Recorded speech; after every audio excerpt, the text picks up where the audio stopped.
3, 2, 1. Hello and welcome to episode 243 of Ruse Radio. We are back at it again with a very special guest, not Margot, a different special guest. Who is it today that we have here today? Special guest, please introduce yourself. Hello, my name is Allie Sroka. I'm a comedian. I also like to say actress and a dancer. Wow, 3 things. Yeah. 3 things. You are not just a comedian. You're an actress and a dancer. Which one did you do first out of those 3? Dancing. Really? Yeah. Was that like the initial, was it your first dream and then you gave up on that and did other things? Is that one of those things? I didn't give up on it. It just wasn't... Sorry, ignore that.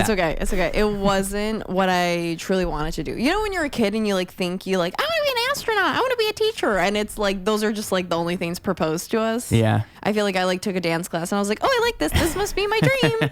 And I still love it to this day. I dance all the time, but yeah, career-wise, it seems something's not your actual dream when you're like, oh, I don't want to do that. Yeah, when it feels like work. Yeah, or if you just aren't willing to do what you need to do. Yeah. 12-hour rehearsal days sound terrible for dance. That's what they do?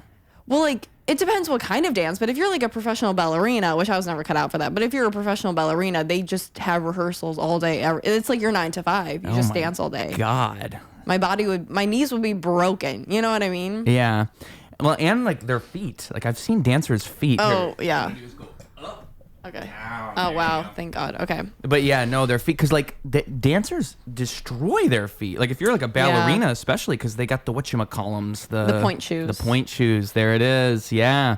I can't even do one pirouette. I can't even do one. I've wanted to. I've wanted to just be able to say I can. Yeah, and I can't. It's very difficult. And then you'll see dancers do 20 pirouettes in one. Have you ever seen? I'm sure you have. That's crazy to me. That doesn't even make sense. How can you even not get dizzy? They don't get dizzy? You have to spot. There's so many. There's it's the core, it's arms, it's calves. There's so many things that. Oh, why are you staring at me? I'm gonna get so distracted by your cat this whole time. She's flirting with me, but. She got game. There's a lot to think about. I can probably do a triple pirouette, maybe still. Triple. But that's it. See, that's impressive to me. Thank Spotting you. is so you pick a spot and you spin your head. You try to look at it, as much as possible. So it's I'm spinning and my body's spinning in circles, but I'm doing this. I'm going like that the whole time. Exactly. I think you can do it. I don't think I can. I think you can. I'm not very physically coordinated. That's the problem. I think I'm very white when it comes to my dancing. Yeah, I do the dad dances. Fight the stereotype. I'm tired of this stereotype that white people can't dance. I'm not helping. That's what I'm saying. Because I've tried. I don't have when I see Latin people dance, especially. They've got that thing with their hips, and then I try and I just butcher it. I make it look really weird. I'll try right now. So if I was to dance with my hips, it'd be like that. Okay, that's not good. That wasn't it. It's about the knees. Really? People don't think about it, but it's really... I'm not going to demonstrate. We might need a different platform for that. But it's really mostly about the knees. People think about just moving their hips, and that's where you get the awkward white boy dance because they think they're just need to move their hips, but it's all in the knees. Interesting. That might help me. That might help. Because it all starts from the ground up. Yeah. So it's I'm taking that in consideration, oh, see, I don't know. I'm going to have to practice in private. I can't do that on camera. Get back to me. I'm going to embarrass myself. But you're convincing me slightly. Maybe I have it in me. I do subscribe to that idea that, you shouldn't be married to your preconceptions. I've always said I can't dance, but maybe I should let go of that preconception and then see myself as a dancing man. Maybe I could do it. I don't know. And so you did dancing for how long then? I started taking lessons when I was 10. Okay. And it took a couple years. I would ask my parents, and they didn't sign me up. And then finally they did. And then I've been doing it ever since. And I was a ballroom dance instructor for a couple of years. Okay. Yeah. And then what? What comes after dance? As in life-wise? Well, you listed 3 things, but my stupid brain's forgetting one of them. Comedy, dance, and... Acting. I like to say acting. You like to say? Yeah, I've done a couple things, and I feel like I've gotten paid for it, so I think that qualifies. Yeah. And I just, like That does count. I like to project it into the, like, you have to say what you want to be if you want to be it. I see. Yeah. So like you already have acting credentials. So if you put actor out there into the universe, it's more likely to happen. Yeah. Yeah. Yeah. I'm such a fool. I left the fan on and I didn't turn that light on, dude. You guys see how unprepared I am today? This is embarrassing.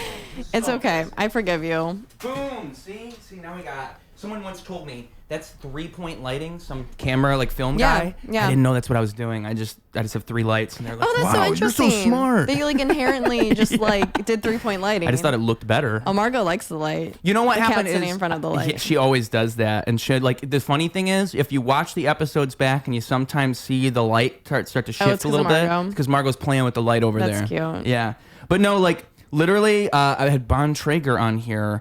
And he told me, because I only had the 2 lights in the front, and he told me like, oh, it's like horror movie lighting if you do that. And I was like, oh, he's right, because I'm only lighting like from the bottom up. So that's when I put the light over there, and I guess that's 3-point lighting, guys. I guess that's how you do it. I did it on accident. Yeah. Because I'm a director and a gaffer. See, I'm following your lead. Exactly. And I'm saying what I am, so that way one of these days, And also, I don't think most people know what a gaffer does. No. Do you know what I mean? So like that They don't one even know for what that sure you can get away means. with. Yeah. Gaffer sounds like it sounds like a comedian job or something. It doesn't even sound like it has anything to do with I think film. it's a Jim Gaffigan. Yeah, well, I think like gaff, like jokes, like gaffs, like goofs and gaffs. Oh, yeah. But Gaffigan too, yeah, which is a really convenient name now that I think about it. I never thought he has the word gaff in his name. But he's not a gaffer. Gaffer could have been his calling. Maybe he was. Maybe he was in another life. I don't care enough to know.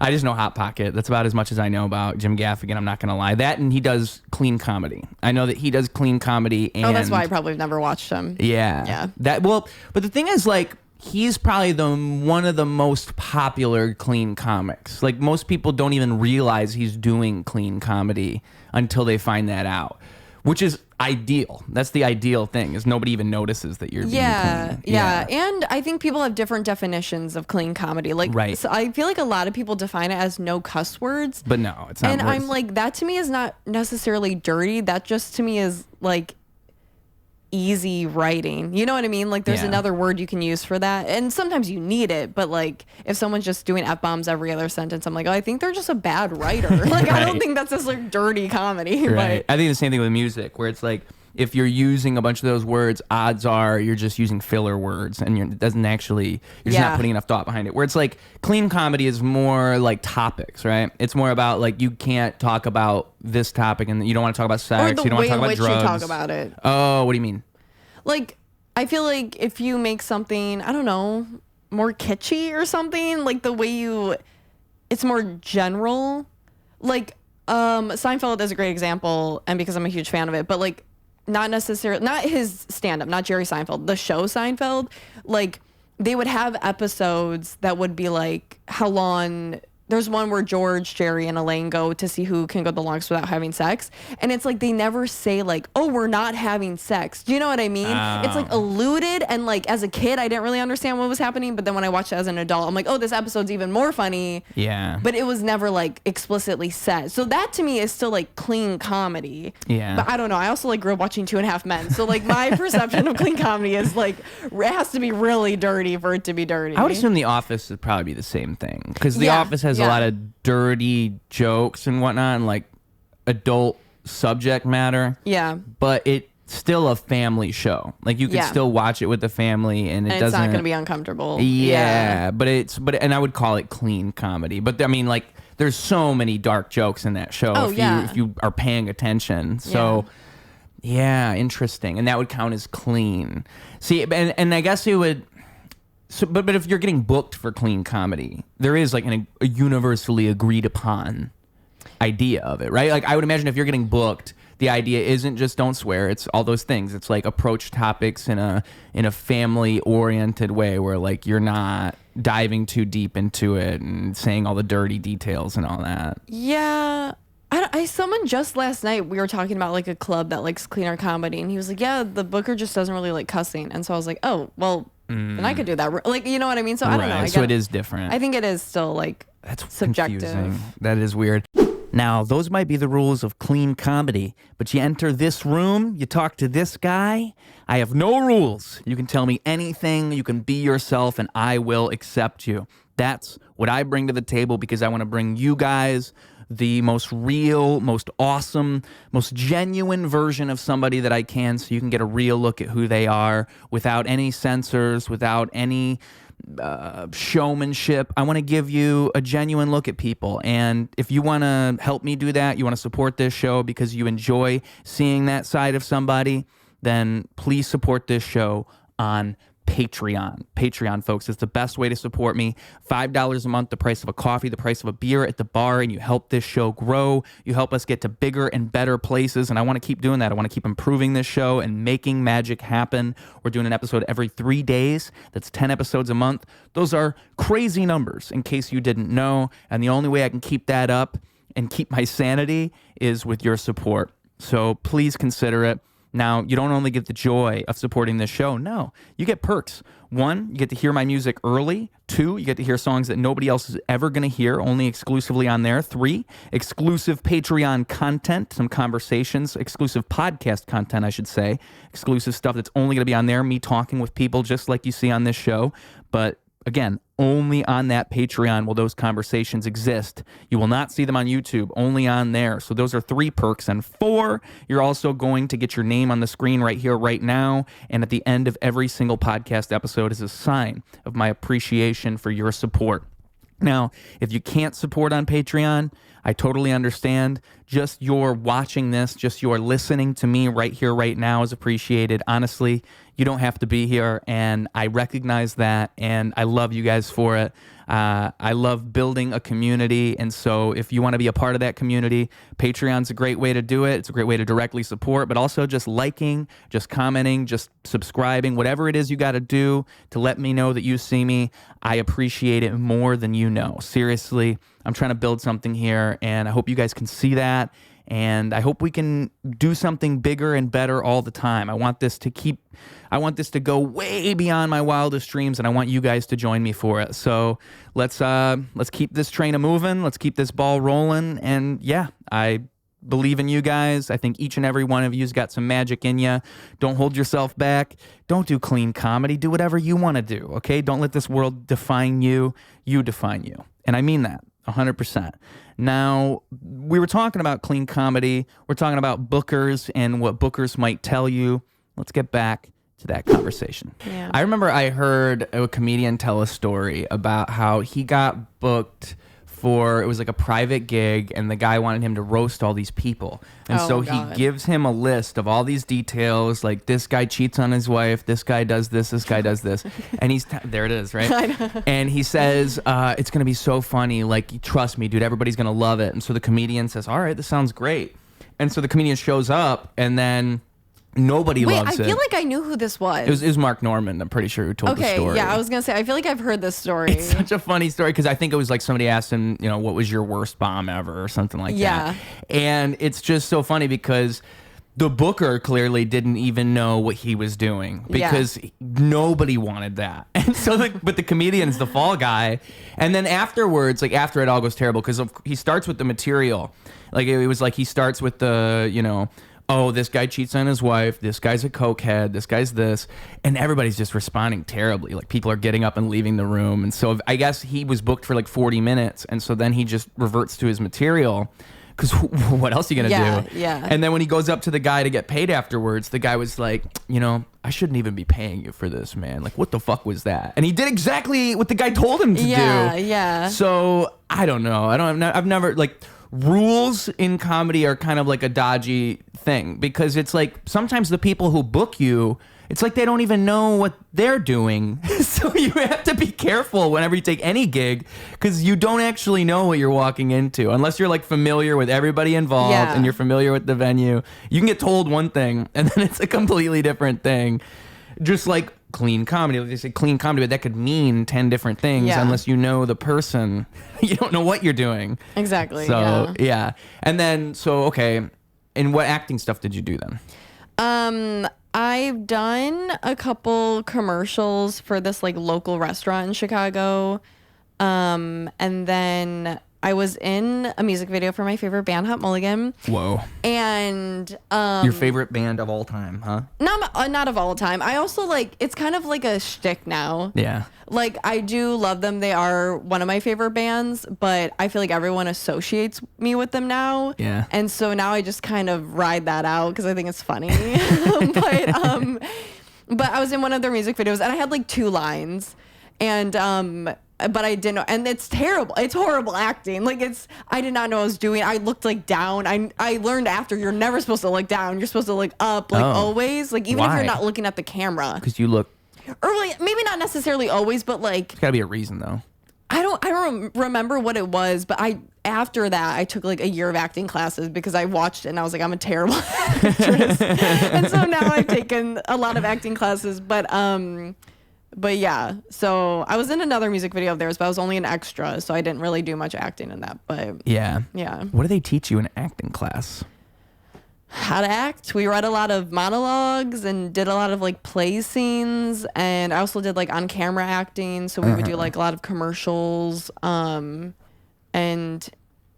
yeah, it was mostly just like, I know there's like different types of acting, like there's Meisner and there's like other ones, but I don't know them. Yeah. And I also don't think my acting school like really honed in on any specific one. It was just kind of like put yourself in the character's shoes type of Interesting. feel. I feel, yeah, because I feel like acting is one of those things where it probably does go a lot deeper than I would realize, but also it can't be that complicated, right? Like, it's kind of simple. I mean, I don't know. It's really hard, and I think it depends on if you're good at like being more of a chameleon. And I also think you have to be really empathetic, because I am just myself when I act. Right. Like, I had an acting teacher. We did like a dramatic scene, and I did it, and she was like, Allie, that was great if this was a sitcom. And I was like, I can't help, you know what I mean? And so I was like, oh, okay, that's who I am. I'm a comedian. But so like people who can find, and like drama is also funny, right? Like sometimes the absence of comedy is what makes something so funny. But like a Naked Gun or something where it's like you're not playing it not for even laughs. that, because it's still a comedy. Yeah. It's just very dry, but like, I don't know. I feel like I can't think of an example off the top of my head, but sometimes I think like really dramatic or like sad movies are funny. Right. You know what I mean? Yeah. And so because of the earnestness of it, like, because they're not like, I think of it like one of the rules of improv is like you're not supposed to be trying to be funny, and that's what makes a scene funny. Have you done improv? I haven't done it on stage, but I mean, I've done it. I feel like everything is sort of improv, if we're being honest. Like, I think life is An improvisation. improver would hate that you said that. It is. Because I mean, like, think about it. What improv is teaching you is like the rules to life. That's what Del Close was saying when he was creating improv. He was saying that like these are things you can take into life and then use them, but they're also like, we are finding a way to take like games you would play as a kid and structure it and make it something bigger than what it is. Yeah. But I mean, like, at its core, what improv is it's the same thing as like freestyle rap. Like, I think of it when I'm freestyling or if I'm writing, the only difference is when I'm writing, I get a chance to revise. But like, you're still freestyling when you're coming up with ideas, and you're kind of freestyling when we're doing something like this. You're doing an interview. You are finding something along the way, and so I think I have an improv-oriented brain, but I haven't done improv. And I think my reason for it is just because I haven't found the right group. And I think that's a thing that turns people away from improv, because they don't find the right group, and they think that they're bad at it, but really they just don't have the right chemistry with the right people. Yeah. But I mean, why did I bring up improv? Oh yeah, because the rule where it's like, things are funnier if they're honest. Like, it's funnier if you're not trying to be funny and you're just saying the honest thing, and then it just happens to be funny. Yeah. And it's like following the thread of an idea rather than like trying to twist it and contort it and make it what you want it to be. Yeah. Because to me, that's just more interesting. And it's like in improv, that's where you get, I think that's cool, because you get something bigger than itself. Like, you get something where we're all working towards something. We want the best version of something. We don't even know what the thing is. Whereas like if you're all just trying to be funny and you're all just trying to entertain, you're kind of putting yourself in a box from the start. Yeah, and it's very disconnected that way too. Yeah. And I find like, again, how like everything's sort of improv, you'll see people do that in conversations, right? Where they don't know how to like follow the flow. And so they end up just like getting stuck on one idea, or like they're trying really hard to be funny. And so everything's a joke and they can't even have a conversation now. Yeah. And they're almost not even a person anymore. Yeah. Oh my God. I've been there too many times. Well, I mean, like, I think comedians know this well, because it's kind of like you stand in one circle at an open mic and immediately it begins to happen. It's like exhausting. Everybody's trying to top everybody else and everything has to be the funniest thing in the world. And it's like you can't just slow down for 2 seconds because no one will allow it. It can be exhausting sometimes, but it's also fun. It's both. It's so fun, but it also, like, you can tell sometimes there's like alphas in the group. Yeah. You know what I mean? Like, and you can tell they're like, I'm riffing, I'm hot. And then they're just like running this riff and they think they're like killing the conversation. And then it's like, sometimes you're like, okay, we're like done now. Like, we want to like talk now, and then they're like still going, or like they won't let anyone else get a joke in. Yeah. And it's like because they think they're crushing, and I'm like, dude, we're not on stage. Right. And so I've also, again, not to generalize men, but I've never seen a woman done that. I feel like I've only seen That's a good point. men in those environments that like override other people, and like I've never seen a woman like crushing a conversation so much. She like keeps overriding. You're right. I don't think I've ever seen a woman do that either. Because women just don't care about that kind of thing. They just don't care. Like, I don't think... yeah, they do. I also get over it because I'm like, listening to men talk sometimes... I was in the green room last night at Zany's, and guys were talking about like their socks and like the weather, and I was like, is this what you guys talk about when we're not here also? Like, this is boring. The answer is yes. You know what I mean? Guys I was just like, do you guys never talk? Like, we get shit for gossiping all the time, but I'm like, at least we're still talking about like other people and like things that are happening, not just like, oh my God, I wore my thick socks today. Like, I don't know. I think men are very easily satisfied. It's like an it's like you could compare it to like a dog versus cat type thing. Like, I think a cat is a cat's more personal. A cat's more like pristine. Whereas a dog, you could do anything with the dog. A cat, you kind of figure out and you learn how to satisfy. A dog, it's like no holds barred. We're just gonna do anything. I think men are more like dogs and women are more like cats. And I actually I respect both sides of that, because sometimes I'm more of a dog and sometimes I'm more of a cat. Yeah. I also, oh my God, who said this recently? I feel like it was like in a podcast I was watching, but how they don't trust men who are dog people. Whoa. Because cats teach like consent and also, you know what I mean? Yeah. And like patience. To my point. And like, yeah, and like how to satisfy. And like dogs, you can do nothing and they love you. Yeah. And which is true. I feel like the like men that I meet that I feel like more, or I feel like are more empathetic people or like good listeners are cat people. So I don't know. That's funny. I always thought that dogs have unconditional love, whereas cats, it's far more conditional. I think it's unconditional from cats, but you have to earn it. Exactly. Yeah. But that's the definition of conditional, in my opinion. Like, conditional means the cat has conditions. But I disagree, because you can't just automatically, same with people, you can't automatically get unconditional love. But a dog, you can. Exactly. That's why, like... But that's the difference. Because, like, I think people... That sounds boring. That also makes it... Like, people are conditional. I think people are conditional just like cats are conditional. Like, what makes you think a cat would give you unconditional love? I think, but once you earn it, I think you would have it forever from a cat. But isn't that the difference? Like, what is conditional love to you?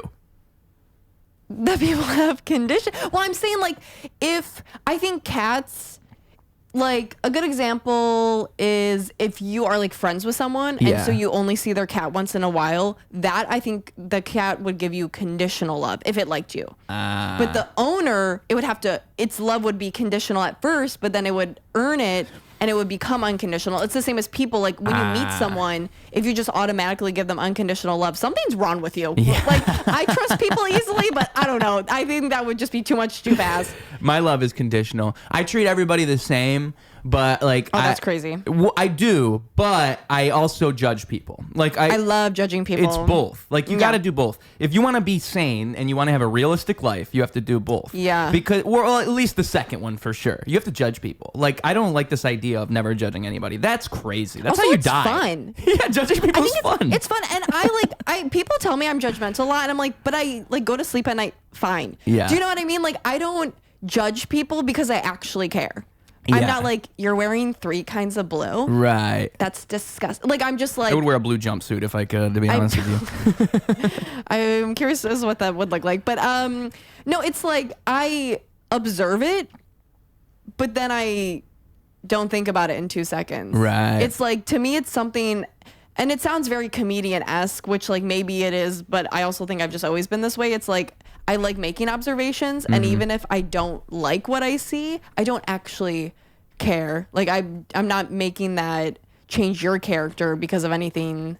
Well, I guess it depends what you say or do or things like that, but you know what I mean? Well, it's it is like, what it is. Like, it's not, you're not going to change what it is. There's no reason in taking a stance for or against it, because it just is what it is. Like I'm wearing 3 different shades of blue. It is what it is. Yeah, or if I point out someone's like fuzzy purple shoes and I'm like, God, look at her shoes, and then I don't care. I'm not gonna go up to her and be like, those are ugly, change them. You know what I mean? I feel like that's different. I think of the world as like it's a reflection of you. So if I make a judgment, it really reflects upon me and what my values and my principles are. Yeah. And so for me to think, oh, those fuzzy shoes are ugly, has nothing to do with that other person. It has to do with what I think about wearing fuzzy shoes. Yeah. Like, I would never wear fuzzy shoes. Yeah. And so when I see someone else do it, I think, oh God. Like, but that's it. It's not like I'm going to change their life. It's not like I'm going to change anything. And that goes for pretty much anything in the world, right? It's like if you look at it like a mirror and you just look at things that bother you or things that make you feel good even. Why does it make me feel good? What does that reflect in me? And that's how I try to look at it. Because the other thing I always try to do too is to not be a hater, in the sense that like I don't like most hip hop music, and I am a hip hop artist, but most of it sucks. Like current hip hop? Yes. Okay. Like I think I am of like the old school mentality of like, you're supposed to be a poet. You're supposed to be somebody who's taking an idea and it's something about like, there's something spiritual about it, where it's like you have this opportunity to, for one, you can elevate people in this way, and you can elevate consciousness in this way if you're doing hip hop correctly, because you're making people think in a way you can't really do with other genres, and you're doing it all from your own vision. It's like the director of a film. Like you're able to have this whole idea conceptually all inside of your head, and you somehow make it make sense.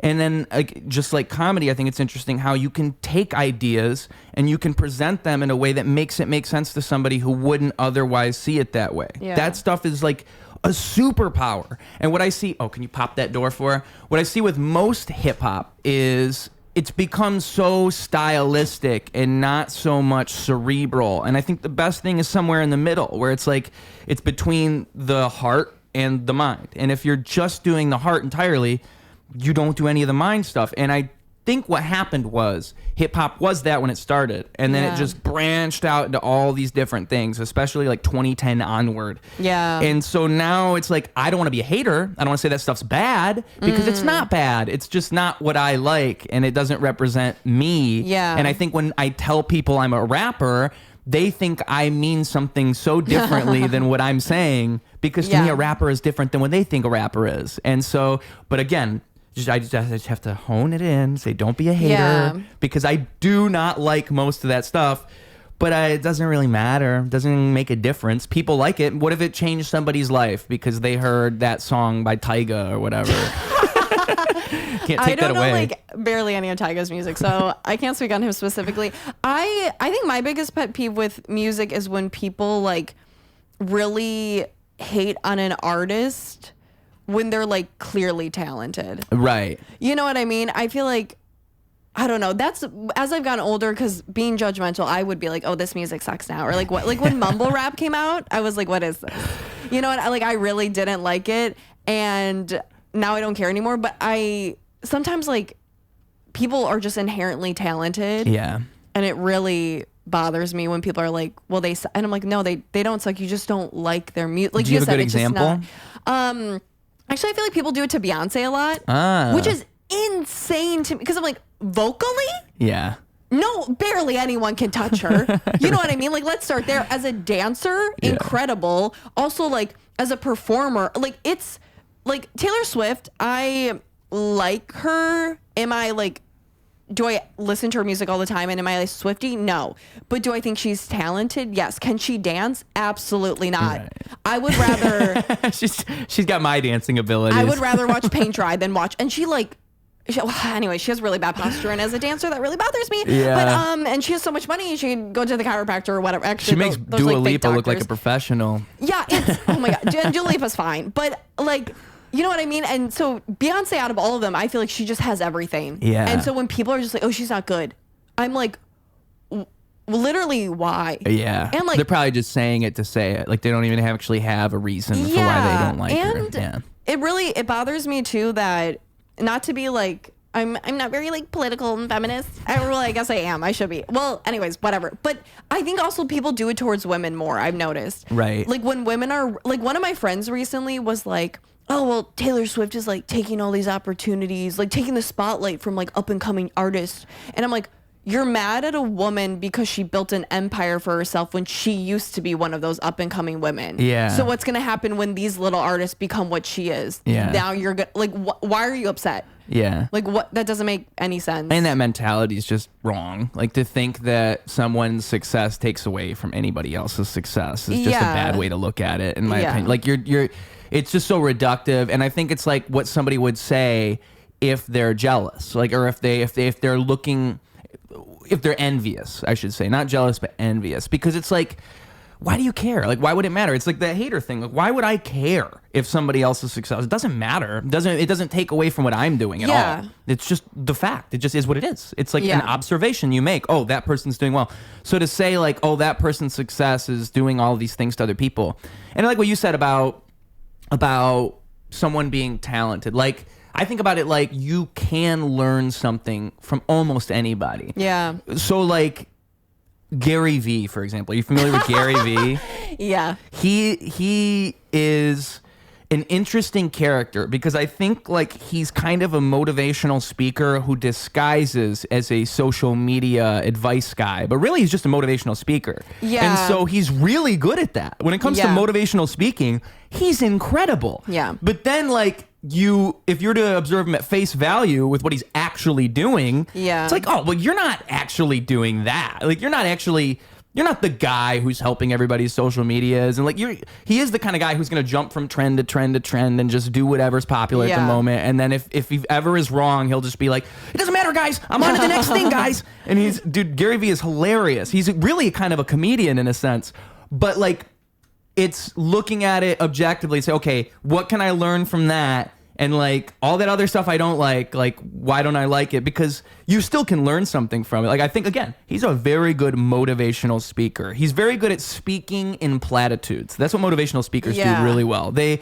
say blanket statements that aren't blanket statements. It's impressive. I think I could pull it off. I think I actually have it in me. I think I could do it if I really want to try it. I think that's a better chance than dancing, is motivational speaking. I could see that for you. Thank you, yeah. Because I just have to sound like I know what I'm talking about. No, when I first watched Gary Vee as like a teenager, I was like, this man's going to change my life. Yeah. And then I like watched him later in life and I was like, oh, he's just kind of doing the same thing. And it's like, I think if you're in a really low place and you find him, like he can be helpful.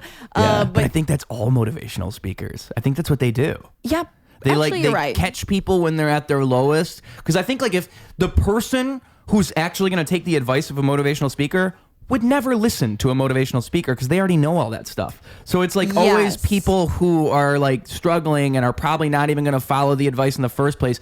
That's most of the people who listen to these guys. And I think these guys have made an industry out of this, of just like Tony Robbins. Holy shit, dude. I don't know if you know Tony Robbins, but he's been around since like the early 2000s. And his whole thing is he's got a super deep voice. He's super confident.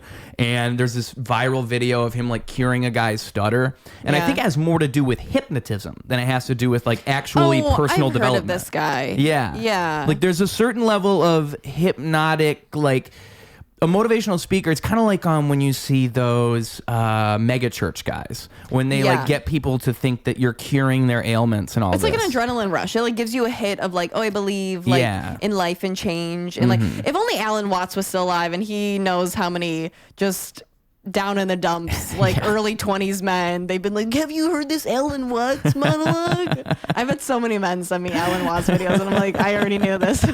He is a smart man. It's just funny because like I think that people want to hear it, but it's like, again, most of the time, if you're actually going to follow through with that stuff, you probably didn't even need to hear it in the first place. You probably kind of felt it or knew it, and like you're not going to spend 3 hours of your day listening to a motivational speaker because that's time you're wasting in your mind. No, and I think it's like a one and done thing. I feel like if I've ever like listened to something like that, it's been like I've been in a bad place, and you like inherently aren't gonna listen to your friends and family the way you would to like a stranger. Right. For some reason, when we're in a bad place, like a stranger telling us to like perk up like means more to us. Right. You know what I mean? So I think it's just like hearing it in those places are helpful, but yeah. Yeah. Motivational speaking, though, is a useful skill, and like Beyonce's got a lot of useful skills. Yeah, that's the thing. So like, you don't have to like Beyonce. I feel that way about Sabrina Carpenter. I don't like what her music represents. I don't like. You don't like. What do you mean you don't like what it represents? I don't like the over sexualization that's occurred in the music industry for women in general, because I don't think that's actually empowering in the way that it's presented. I think that it's actually like it goes against the values that you'd want to have if you wanted to empower women. I would assume that you'd want to do the opposite. You'd want to show that women are more than sexuality and women are more than all of these things. And so when you lean so far into that, I actually think it's reductive. But I think she's very talented, and I think she's a great singer, and I think that she's a great entertainer, and I think she's a great actress. But I just like, it reminds me, have you ever heard of the artist Cupcake? Oh my God. Wait, so it's like spelled like Cupcake, like bukkake. Yeah. Isn't she does like the deep throat song or something? Yeah, that's her. And to me, it's like kind of an extension of that, or like WAP by Nicki Minaj, where it's like, are we really going that far with this? That's by Cardi B. Yeah, Cardi B. Don't insult Nicki like that. Oh God, I mean, I like Cardi B too. Shameful act of mine to mix up the two. But yeah, so to me, it's like I just wish that, because I feel that same way about rappers, like male rappers. It's like, why are you rapping about streets and fucking hoes and getting money? That's so boring. Sometimes it's good though. Sometimes it's fun as like a release, but like if that's literally the extent of what you are, or at least your persona, what is that going to teach people, and what is that going to mean? Yeah, no, it's not helpful. So Sabrina Carpenter, I agree and disagree with you. I think it's hard because like I feel so luxury today, but as women, I feel like one of the only ways people really listen to us is if we play into what men want. Right. I can agree with that. And so it's like if lyrically and musically, like we really took a stand, I think then only women would really listen to that, and men wouldn't give a shit anyways. And I like Sabrina more lyrically. Some of her songs I feel like can be a little like cheesy, but I like her songs lyrically because they're so satirical. Yeah. And she's almost like making fun of men, but men don't really realize that completely. It's tongue in cheek for sure. Yeah, which it's like one of my friends, him and I have like bickered about this before, and he's like, well, I don't think, you know, like if you make a joke about like white people being racist, but they think it's funny. My friend and I were arguing. He's like, well, they shouldn't get to laugh at all. And it's like, well, if you're just preaching to them and ranting at them, they're not going to listen at all. And it's what I was saying earlier about like how rap and comedy, you can present an idea in a way that's going to resonate with people. Exactly. Like they wouldn't normally accept that idea, but you can in this context. And that's almost enlightening in a sense, because now they can't unthink it. Like they saw you say it and they laughed. And in that laughter, they recognize that idea resonates with them. Yeah. And so now they can't unsee like, oh, man, maybe we are racist. Yeah. And even if they don't I remember this was like last summer or last winter. I did a show with a comedian who was Latino, and he had a joke about, he was being sarcastic, obviously, but he was like, "We speak English in this country," and we were like in the boonies in Illinois by like Rockford, and everyone was like, yeah. They took it literal. Yeah, they took it literally, and like I don't think they're gonna go home and be like, "Oh my God, I think we're racist." You know, they're not gonna do that, but it's like I think it's also. That's pretty funny. I know, it was really funny actually, but it's like poetry in motion, you know? yeah, like I don't think a single person is going to change the world.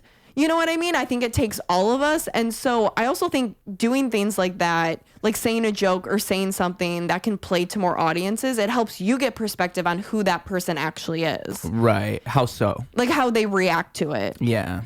And so, or how they like perceive, like if you listen to a Sabrina Carpenter song and they're like, "Oh my God, she's such a whore." And it's like, you know what I mean? It's like, then you can be like, "Oh, this is how you actually perceive it. And also this is how you perceive women and how you perceive how you should treat women." Like you can pick up on things from that. Yeah. And so I feel like it's more useful, if anything, like personally.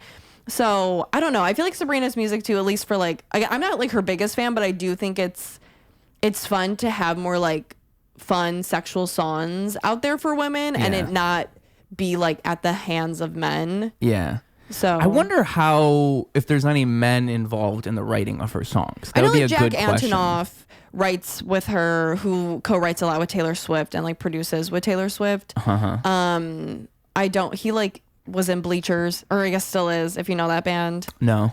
So I don't know anything about him. Yeah, except that. But yeah, so I'm like, sometimes, but I'm sure that like, hopefully I'm hoping that women like that write with people they trust and that like are respectful men. Well, it's the only way you can like maintain an artistic vision. I mean, that too. Yeah. To me, it's interesting just watching any pop artist or hip hop artist get bigger, because then you start to have writers. And so it's like, how do you maintain that thing you were originally while also bringing these other people in? Like, how do you not lose that and become this commercial product and stay what you want to be? Yeah. Because that's almost impossible. Like you kind of, your success becomes bigger than you, and you have to find a way to hold on to it. Music, really. I mean, other like comedy, I don't think that happens. I think not as much. Yeah, but still, acting probably not. Like actors can probably still hold on to a lot of that creative control. Yeah. Musicians though, damn, like you got to just kind of tell people no. You got to tell people no. Like, I don't want help. I don't want you to help me, because that used to be something I used to think like, oh, well, you're not a real artist if you don't write your own music. But I don't think that anymore. Yeah. But I still think it's confusing. Like, okay, if Kanye West comes out and does this song about how having his kid made him feel, but then you find out the song was written by somebody else, it's like, okay, well, what does that mean? Like, so is it Kanye just telling this other guy how he feels and the guy writes the song for him? Is that really how he feels? And then it just becomes this weird territory to me. Yeah, I don't completely disagree. I think it also depends, like, who is writing the music. If it's someone that, like, you know, like, I feel like I look at credits all the time. I love looking at writing credits on songs. And so many pop girls today we're talking about, but Ariana Grande specifically, her one album, Thank You Next, that came out like right after Mac Miller died. Like, I think that was her peak, by the way. If you ask me, that was Ariana's peak. Controversial statement, I know. That's honestly, I think it might be my favorite album of hers. I like that album a lot. But it's so great. And that album specifically, though, there are so many co-writers. Like, her last album that just came out was just her and Max Martin who wrote. And Max Martin has written, like, so many pop hits. Yeah. Like, if you go to, like, This Is Max Martin on Spotify and, like, oh, my God. Whatever. It's like how everybody knows Benny Blanco now, but it's the same like, type of thing. Where it's like you would look at his catalog and you'd be like, this song, this. Like, it's just a bunch of popular. He helped co-write Want by 303, their debut album, which I think is one of the most perfect albums that have ever existed on this planet. They're comedic geniuses. I digress. I love 303 so much. But that album that Ariana came out with, Thank You Next, there's so many co-writers, but I think a lot of them were her friends. And so, like, they knew what she was, at least I can assume. You know what I mean? I only, like, can assume so much, but, like, I'm assuming they knew what she was going through and witnessed what she was going through. And, like, I watched in a lot of interviews her talk about, like, oh, I wrote this with my friends drunk. So, like, that, I think they can speak to the experience more. Right. But if you just, like, bring in a writer, like, who's that one guy? Like, Ryan Tedder, I think his name is. He's in One Republic. I don't know if that still exists. I think so. But he like writes a lot of pop hits, and like if you just bring in someone who like writes the hits, I'm like, maybe they're good at understanding an artist and their perspective because they've written so many hits, or maybe they're just good at writing hits. Yeah. So it's like, I don't know. Because like Selena and Justin too, when they were breaking up, like neither of them really write. Right. But like all their music was about each other. So it's like, Yeah. do they actually feel that way? Did they have good writers, or was it just like, were they playing to the media? Capitalizing on the media. Yeah. Which they still, both of them made really good songs. But Yeah. Purpose, great album. What was that song with this was Nicki Minaj, and it was Beauty and the Beat? Yeah, Beauty Watch and out the for Beat. Selena. Yeah, That's such a exactly good it. song. Oh my God. That's the first thing. Watch out for Selena is the first thing that came to my mind. So good.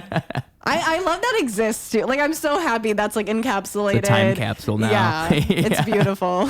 I even like vaguely remember the music video. There was water. It was at a pool. Yeah, it was like a house party with House a pool. party. Yeah. That was probably, I mean, I actually think that like pop music peaked around that time. I think that the pop music of the early 2010s, there's something novel about it now. Like, it's almost innocent in a way, like Black Eyed Peas and all this. My God. Like that music, or Party Rock Anthem. Yeah. There's so many of these songs where it's like, if those were made now, it just kind of just been thrown to the wayside. But Well, wait, how old are you? I was born in 1998, so I'm Okay, me 27. too. Yeah. Me too. But like, so it could be nostalgia talking. I will admit this, but I don't think that's what it is. Like, I think like 2005 to like 2012, maybe even 2015, there was just something like Katy Perry was having a my God, moment. yeah. Like, there was just so much stuff where it was like pop music was fun in a way. It was fun. It was just about having fun. And I think that kind of got lost somewhere. I don't know where. But it used to be so, like, and like I said, innocent. Like, there was something, like, innocently fun about that, where it's like, we just want to have a party, we just want to have fun. Or it's like there was, like, melodramatic songs, or a lot of melodrama going on. But it would never took itself that seriously, you know? And it was also, like, just driven on, it was very melodic in a way that I don't think it is anymore. Like, I don't know if maybe it was just the writers, because like how we said, there's a few writers who are kind of like dominating that era. Yeah. That really could have been a lot of it. It could have just been like these 5 guys who just wrote a bunch of songs that I liked. And that was really what I liked about it. If there was a decade that you could just, like, if you had to choose one decade, you can't listen to music. Like, from that decade, what would you take out? Oh, I got to cut it out. Yeah, from like 1900. Well, I mean, whatever. What's before 1900s? But like 1920s, I guess, to like current day. I know That's a really hard question. That's a hard question, because I could say like one, if it was the opposite, if it was like an era, a decade where I could only listen to that, that's so much easier than to cut one out. Really? I just feel like as I'm running through it, it's like every time I'll think of one, I'll be like, oh, but then I have to get rid of this, and oh, but I have to get rid of this. Like, I want to say the 80s, but I feel like there's so much good stuff in the 80s. God. But the 80s Wham? Exactly. See, this is the problem. And if I pick the 90s, you lose so much good stuff in the 90s. I think I'm going to go 60s. I think I'm going to go with the 60s. Because the 60s music was in this transitional period where, like, cut out the Beatles. But this is the thing, is like the Beatles are kind of just the prelude to all this other stuff. So I feel like if you could cut out the 60s, you'd be okay. You'd lose the Beatles, but you could get everything that the Beatles inspired. So like, and also the 60s, again, it was a transitional period where like we were still coming out of it. We hadn't really found like rock music yet. We hadn't found all these genres. It was still kind of taking form. Yeah. And I don't even want to go before that, because then you lose like Sinatra. You can't really go. Yeah. Yeah, I got to go 60s. I would take out the 90s. The 90s. I don't even have to think about it. I had to think about it. I know, but I know there's like a lot of like hip hop really started to like, you know what I mean, form its roots. Yeah. But I like don't. I also think because it wasn't just in my childhood. Yeah. Do you know what I mean? Like, because my parents obviously are older than me, is how it works. If you guys didn't know that, like, all the music they listened to was like 80s, 70s. So you didn't hear a lot of that. Yeah, and then I heard like so much early 2000s because I was the youngest of like all my cousins. And so I heard, like, I was listening to the All American Rejects when they were like in their prime, like when it was, and I was probably like 7, you know what I mean? But I just, because all my older cousins. Yeah. And so I think 90s, it was just like missed for me. Like I really don't know 90s music. So every time I hear it, I'm like, what is this crap? And then someone's like, oh, it's 1997. And I'm like, oh, well, that makes sense. 90s music is kind of a mixed bag because you do have a lot of good stuff, but I also think that was a transitional period in a sense. Oh, for sure. And like I like more alternative music is like my heart of music, and I don't really think that took off until the early 2000s. Exactly, but the roots were planted in the 90s. The roots were planted in the 90s, yeah. Yeah, so it's like, it's kind of the same logic I had, where it's like you could cut out the 90s and you still get all the stuff that was like the evolution of the 90s. Yeah. Because the 90s was kind of, it's like the 80s was very like coke fueled and like very like the 70s was kind of experimental, and then the 80s, this applies to film too, where like the 70s it was experimental and it was weird and they're doing all this weird stuff, and then the 80s kind of comes in and commercializes stuff and makes it a little bit more like structured and a little bit less artsy fartsy, a little bit more structure. And then the 90s I feel like is this weird in between where we're done with all that stuff from the 80s, we're done with all that, we've moved on, but now we're still trying to figure out what we are. You'd have to get rid of Nirvana, though. You're okay with cutting out Nirvana? No, I think, too, I have a thing where, like, when things are hyped up, I don't like them. Yeah. And I got so annoyed that growing up in school, people would always wear, like, Nirvana and, like, what's that other band or artist? Who's the guy that killed himself? From the 90s? Or was that the lead singer of Nirvana? Well, he killed himself. Supposedly he killed himself. Allegedly. Allegedly. But what is like another band from that time? It was like Nirvana. Well, there's a few. There was Smashing Pumpkins from the 90s. Who else is? Maybe I should Google. But I'm trying to think. There was like, but people would wear those T-shirts. Yeah. Like in school, and I'm like, do you remember when that was popular? Like the grunge era. Yeah. When we were in like high school and everyone started wearing like Nirvana T-shirts, and I was like, do you guys? Pearl Jam, Soundgarden. Pearl Jam. Alice in yeah. Chains. Oasis. Oh my god, ew. Oh, okay. Oasis is Gotta cute. get rid of Green Day. They're in the 90s. Yeah, but again, they didn't really take off till the early 2000s. The Red Hot Chili Peppers. That's another one. They're fine to me. Like that too. Red Hot Chili Peppers, Nirvana. Like everyone would wear those T-shirts, and they were like selling them at like Forever 21, at Kohl's, at JCPenney. Like everyone was buying these shirts. And like, do you guys actually listen to this music? No. Like I also have a thing where like I will not wear a band's shirt if I don't listen to them. the only band I have ever worn that I don't listen to is Zed's Dead, and it's because it's a sweatshirt from like a disgusting ex-boyfriend I had 5 years ago, so I kind of wear it in spite, and it's really comfy. It's like an inside joke for you. So yeah, like every time I wear it, someone's like Zed's Dead, and I'm like, I hate them. I actually don't hate them. I've never listened to them, but it's like that's the only one. But I am like, besides that, will never wear a band that I don't actually listen to, or like I couldn't imagine like I know 2 of their songs and I would wear a shirt. Yeah. Like I don't. Because I feel like a fake fan. I feel like what's going to happen, someone's going to come up to me and they're going to be like, oh, cool. Exactly. And I'm going to have to be like, either play along or confess that I'm a poser. It's Exactly. one of the two. My Zed's Dead sweatshirt too is like my concert uniform. Yeah. Because it's like a sweatshirt I don't care about, and Yeah. I crowd surf and mosh so much that I like wear to every concert. It's safe. And so the amount of people that come up to me and ask me, and I'm always just like, oh, I wear it for spite. Like I Yeah. just tell people because I'm like, I don't want you to. This is my think coffee I'm a- stain shirt. That's what this is. Yeah. Get everyone's body juices on it throughout the night. I have a Corona shirt. Like I don't ever drink, but I have a Corona shirt that I wear. And to me, that's like my inside joke to myself is like, I'm wearing the shirt, but I don't drink. I just like the way that the sunrise looks on the shirt. Oh, that's kind of funny. I just think the design is cute. Yeah. But I don't actually drink. And it's on my only brown shirt that I like too. I don't have very many brown shirts. So I mean like, but even then I sort of feel like a poser. I've still got it in me where it's like, like someone's going to see me wearing this and they're going to be like, oh, this guy likes Corona. I don't care about Corona. I Yeah. don't care at all about Corona.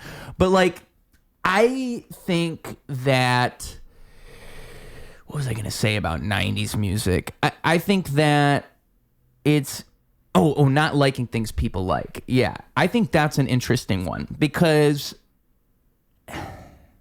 why do you think you're like that? Like, what do you think that is? I'm just different. No, I think like like I don't I'm an like- anarchist, I guess. When people tell me something is popular, I automatically assume it's probably not that good. And I don't know what that says about me. Like, especially nowadays, especially more so now. Like, if there's like a Yeah. show that's popular now, immediately Have I you seen go, Severance? no, Oh, okay. This is like one of my only exceptions that have actually proven me wrong. because it's good. It's incredible. And That's like, the Severance is the Office one, yeah? Where they're all at an office, or am I mixing it yes. up? Okay. Yes. And I think the reason why is because it wasn't like, I don't really go on the internet that much. I don't try to like scroll and whatever. I like to stay off of it as much as possible. But it wasn't like the internet telling me. I had like just so many of my friends be like, you have to watch this show. Yeah. And I was like, okay. Like it wasn't, I guess it was really popular, but maybe I just like didn't know about it. And so I watched it and I was like, well, this is incredible. Yeah. Like it's one of the best shows I've ever seen. They just did season 3, right? Season 2. 2. So there's only 2 seasons out, and it's like Yeah. how all shows are now, where they wait fucking 5 years between seasons or whatever. I think they filmed the second season or the first season, one of the seasons during the pandemic. So that's why there was an awkward gap. Okay.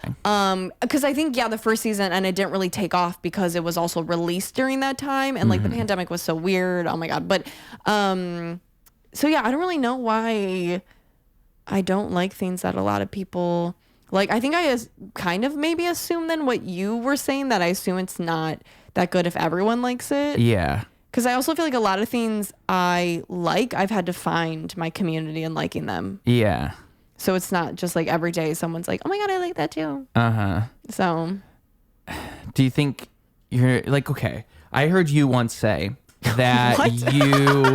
because I've never heard anybody else say this, and I was this way, where it's like you said you didn't stand for the Pledge of Allegiance when all the other kids did. Oh, yeah. Now, why is that? Like, what made you do that? I think I have a bit about this, and in the bit I say, because like, I don't know why God is in the Pledge of Allegiance, which is a part of it. Like, I don't understand why God is in the Pledge of Allegiance. Yeah. But I One also, nation under God. Yeah.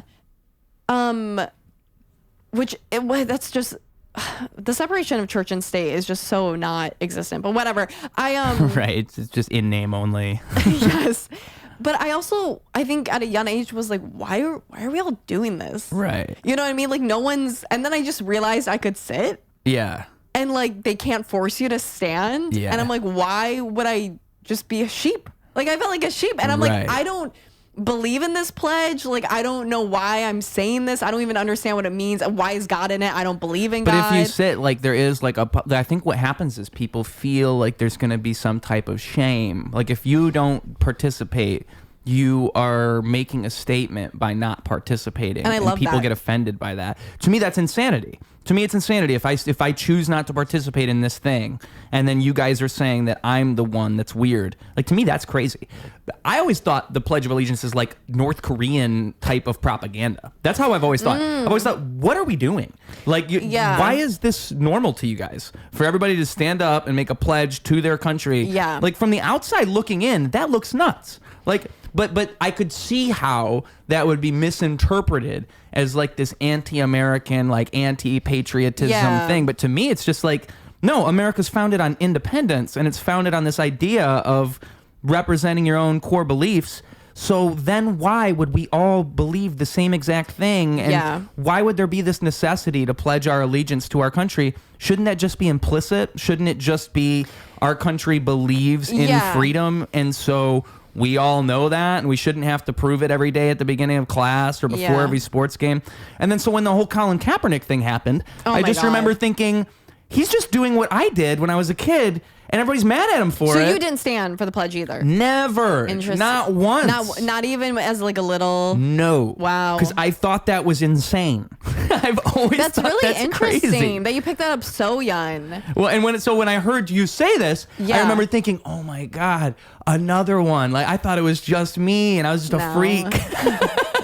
But the reason I get at that is because I sort of feel like it's kind of like an anti-follower mentality, like Yeah. not wanting to be part of a herd, like you said. I like, love calling people sheep. It's one of my favorite things to do. I call people sheep all the time. I struggle with it because I don't want people to think that I am dehumanizing them or belittling that you're like them. better than them because I don't think I'm better than them. No, I think just a lot of people. I don't know, getting out of college, talk about being a sheep. I feel like I was a sheep in college. Yeah. You know what I mean? Which is like, I feel like everyone is to an extent, because it's like you're so young, like everything to you is so impressionable. You're like, you're an adult, but you're not. Like, I feel like at least like 21, 22 is when you can be considered an adult, in my opinion. Yeah. Like, I don't think 19-year-olds should be considered an adult. But anyways, and so No, definitely not. It makes You sense. think that when you're 19 and then you grow up and you look back at 19-year-olds and you're like, oh, they are still children. When I hear like people, like a lot of celebrities, if I like watch podcasts or something, and I hear them who are like in their 30s now talk about their 20s, and they're like, oh, when I was a kid, and they're like 25. You know what I mean? And so it's like, oh, we're only like 27 right now, and so I'm sure we'll feel that way at like 38. Absolutely. But which, like, I don't know. There's so many other avenues we can go down with that topic, but yeah. I digress. What were we talking about? The Pledge of Allegiance. Oh, being impressionable. So yeah, like college years, I feel like it's so easy, but getting out of college, I really had to realize, like, what do I actually think about things, and how do I actually feel, and like, who am I, and like, what do I, and like, everyone goes through that. Yeah. But I really noticed how easily people just like go along with something, whether that be something like they saw on the news, or like a trend everyone's wearing, or like things like that. And I'm like in college, looking back at things I wore, I'm like, all the other girls I went to parties with wore this, so I did. But looking back, I'm like, that was so ugly, and I knew it was ugly at the time, but I was like, oh, this is what you wear, I guess. Yeah. And it's like, I don't know, there's something to be said in like unity and like, you know, being kind of a community in some nature, but I still think too many people just easily go along with the status quo. See, I'm torn because I think that what I think truly is, I think that most people are just that way. And that's just the way it is. You can't change that. It's like, you can't have leaders unless there's few leaders and most people are followers. Yeah. And that's just how it is. But I don't know if that's like me being egotistical just because I think I'm a leader, right? Like, because I think I am. I don't think I think like those people. I don't think I think like that at all. And I think I've never thought that way. And that's just how I am. And I think that's why I can see it like that. But it's like, I don't know. I just feel like it's kind of like The Matrix, like the movie The Matrix. What is that? It's a guy who figures out he's in a matrix and everybody else is a follower, and then he has to be a leader because he realizes everybody's like that. And I think the whole thing is really more kind of a metaphor, and I think it's human nature. Like, I think most people, it's just the way that you're actually crazy if you think the way that someone like I would think, where you're questioning everything and everybody's a follower. Like, you sound insane. You sound like you have schizophrenia and you're crazy. That's how it sounds. But I think it's closer to the truth, because I think most of the time people, even you, even me, you'll blindly follow things without realizing you're doing it, and only looking back can you realize that's what you're doing. And I think being honest about that is how you get better. Like, realizing, oh, I was only saying that because somebody else said it and I was repeating what I heard. Yeah. I don't actually even know why I said that. And I think most people are doing that all the time. They're just recycling stuff. They don't actually have a core, like, they don't have like a core principle that they're following, or a core idea that they believe in. They don't have all that stuff. They just kind of float throughout life. And I think that's dangerous. And that's how you get bad leaders who then come in and co-opt people and get people to do the wrong things, because people are malleable and people are kind of plastic and you can shape them. And that's where you get motivational speakers, because you get people who figure that out. And then they come in and they say they've got all the answers. And nobody really has all the answers. No. But people want to have those, and people want somebody to tell them what to think, and people it's hard to actually come to a conclusion. It's hard to actually think in a nuanced sense. Think like, okay, well, why are they saying that? Or like, what's the opposite of that? And where's the middle between those two? That's the hard thing. Because the easier thing would just be to think in a binary way. To say, oh, well, it's either good or bad, or it's either this or that. You stand for the Pledge of Allegiance because that's the right thing to do. Like, come on, you're being an asshole. Just stand for the Pledge of Allegiance. Whereas, like, if I go and try to explain why I think the Pledge of Allegiance is, like, if I say all the stuff I've already just said, they're going to say, oh, well, come on, you're just making up an excuse. You just, Yeah. But really, it's that I do have an idea, and I just don't subscribe to this other idea that everybody else subscribes to.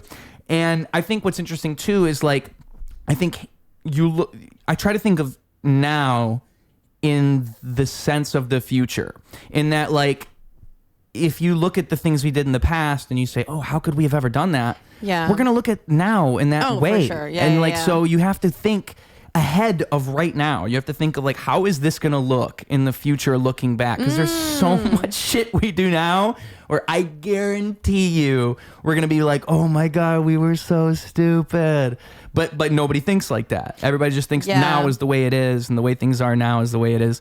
Like, I think vaping is going to be just like smoking. Just give it 50 years. No, for sure. Vaping is terrible. Yeah, but everybody's like, oh no, it's totally healthy. I've like reverted. Which I feel like is a common like joke now, that like be a man and like smoke a cigarette, which I will also tell men, because I'm like, if you're gonna do it, like I don't want the little tie-dye fruity pebble vape smell around me. Like I don't like I smoke a cigarette. And I'm annoyed about cigarettes too. I'm one of those people, I'll go like this. Yeah. I will, and I don't care. Like I will wave my hand, and it's like, because it sucks all around, but I'm like, cigarettes look better, like they're just more social. Yeah. And it's like, I don't know, it's also not as annoying to other people. Like it's one thing to be like, oh, I'm walking out of a bar, now I walked into this cloud of smoke because 3 guys are hanging out smoking a cig.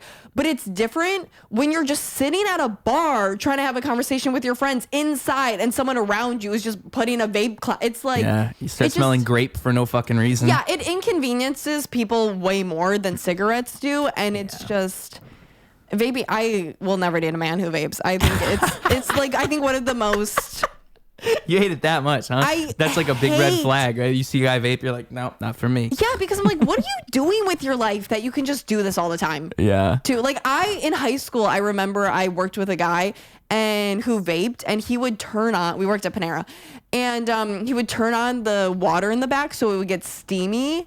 So he could vape while he was doing the dishes. To not be suspicious, to not have the people wonder why this cloud is here. And I think about that guy, and I'm like, I don't want to date that guy. Right. That has to think of creative ways to smoke indoors at his place of work. Yeah. Like, do something else with your time. You know what I mean? Like, it's creative. I'll give you points for creativity.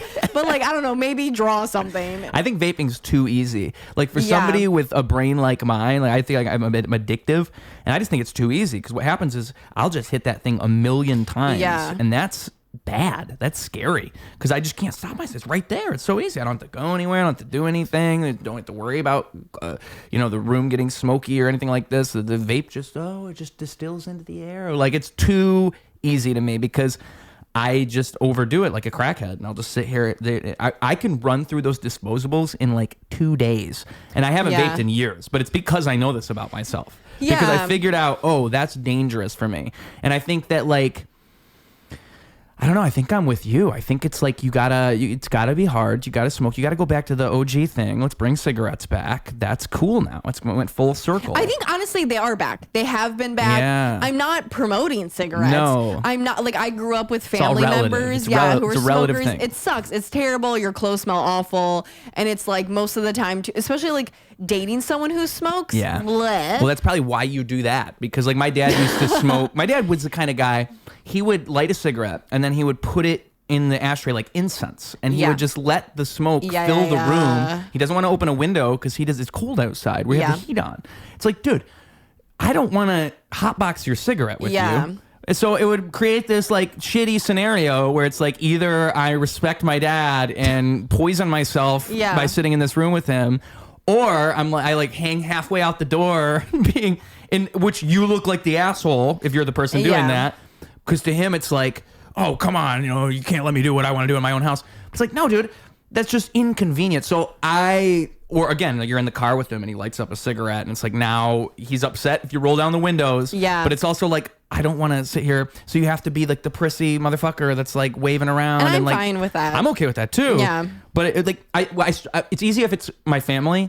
I struggle with it if it's like my peers, because then I'm like, oh, I don't want to seem uncool. I think, well, to me, being uncool... The follower in me comes out. See, being uncool to me is being a follower. So I think that's why I don't care. Like, being uncool to me is someone who isn't authentic. Yeah. Which I used to like the word authentic, and then I feel like everyone took it and ran with it. Yeah. But anyways, that's a different thing. It's like a brand now. Yeah. Yeah. But it's, I don't know, people, and to like, being a pushover is so unattractive to me, not only in other people, but like within myself. Like, it's just something I don't want to be. And I also don't, you're like inconveniencing other people by being a people pleaser. Right. Do you know what I mean? Because if you're like, oh, no, it's fine, like, and you're just like gonna suffer in silence, it's like, well, eventually people notice, and now they're gonna, like, there's gonna be a situation anyways. Yeah. So you might as well be like, hey. It's like a bubble expanding, and eventually it's gonna pop. And Yeah, so you better yeah. pop it early before it gets bigger. No, I know. Like, I went to a friend's house like a couple months ago, and we were gonna just like have a movie night, and they wanted to smoke before, which also, like, having your friends smoking before they hang out with you, whatever. I don't understand how people are just high all the time, but we can go back to that if we want to. But that's another thing. I have like a thing too with like people having like really bad vices and being sheep. Mm-hmm. Like, I feel like I know a lot of people who like have really strong opinions, but then like are like, I almost said a crackhead. They're not, I don't have friends addicted to crack, but like they're like a pothead, and it's like, well, to me, what? Okay. Anyways. That's an interesting take. Do you know what I mean? Well, I do know what you mean. I think that it's like, I've heard people say if you're like a pothead past 30, there's probably something wrong, which I think there's something to that. It's just like, I have a love-hate relationship with marijuana, because what always happens with me is, like I said, I'm a crackhead, I'm an addict. I know this about myself. And so it's like, I'll go through a period of time where it's like, I'll smoke weed all the time. I love smoking weed. It's the best. It makes me creative. It helps me do things. And I am a productive individual. So I know but I also know that it holds me back in a lot of ways, because I am productive. But also, the thing about marijuana that marijuana users don't like to admit is it's a complacent drug. It's a drug that makes you complacent. It makes you happy with where you are. It's the song Because I Got High by Afro Man. That's what weed is. Yeah. It's like, I was going to clean my room, but then I got high. Because that's true.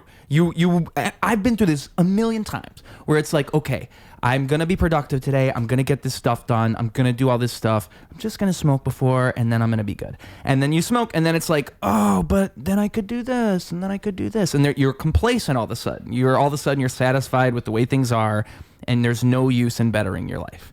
And I think that that's really dangerous, because that's the opposite of progression. It's the opposite of making yourself better. And I think, like, for someone like me, I'm productive, and so it's okay. But if you're somebody who's not productive, you're fucked. You're just so fucked, because you already weren't doing things, and then you did that, and now you're just stuck in this loop. You're never gonna get out. Or like, I think like my brain moves quickly, and so it helps me slow my brain down. If you're somebody whose brain is already kind of moving at this kind of a slow pace, I've seen people become zombies when they smoke weed, and to me, that's like, they shouldn't be smoking weed, because that's not good for them. They can't even be themselves anymore. And so for me, it's like, what bothers me about the way people talk about marijuana is they talk about it as like it's not a drug, like it's not affecting you all the time, and like it's not changing the way you fundamentally think about things. It clearly is. Yeah. And that's why you like it, because it does those things. So I don't think people are honest about it. And I think also it's interesting, every time you see like a study come out, this is something negative about marijuana. Yeah. The pot smokers are always like so defensive. It's always like, oh no, weed doesn't do that. Weed doesn't do. Like, I've seen people say that when you stop smoking weed, you start to experience all these things. And like, this is true. When you stop smoking weed, if you're an everyday smoker, you will experience withdrawal symptoms and all this. Yeah, yeah. But weed smokers be like, no, you're just experiencing the symptoms that weed was helping you from. I've seen people make this argument. Like, weed was preventing all these things from happening, and then you stopped smoking and you started to experience all that stuff that weed was saving you from. Anybody who thinks weed's not addictive and you smoke daily, try not smoking for 2 weeks. See what happens. Yeah. It's addictive. And so that's what bothers me the most, is I think like, if you don't look at it like a tool and you just look at it like any other thing, then it's going to fucking destroy you, because you don't even understand what you're really doing. It's like every decision you make affects you fundamentally in some way. Yeah. And so it's the same thing with, like, I think the same thing about alcohol. I think it's crazy the amount of people who just think of alcohol as just a thing to do. Yeah. Like, it's so much more than that. It is. I think the way And alcohol's good in ways too.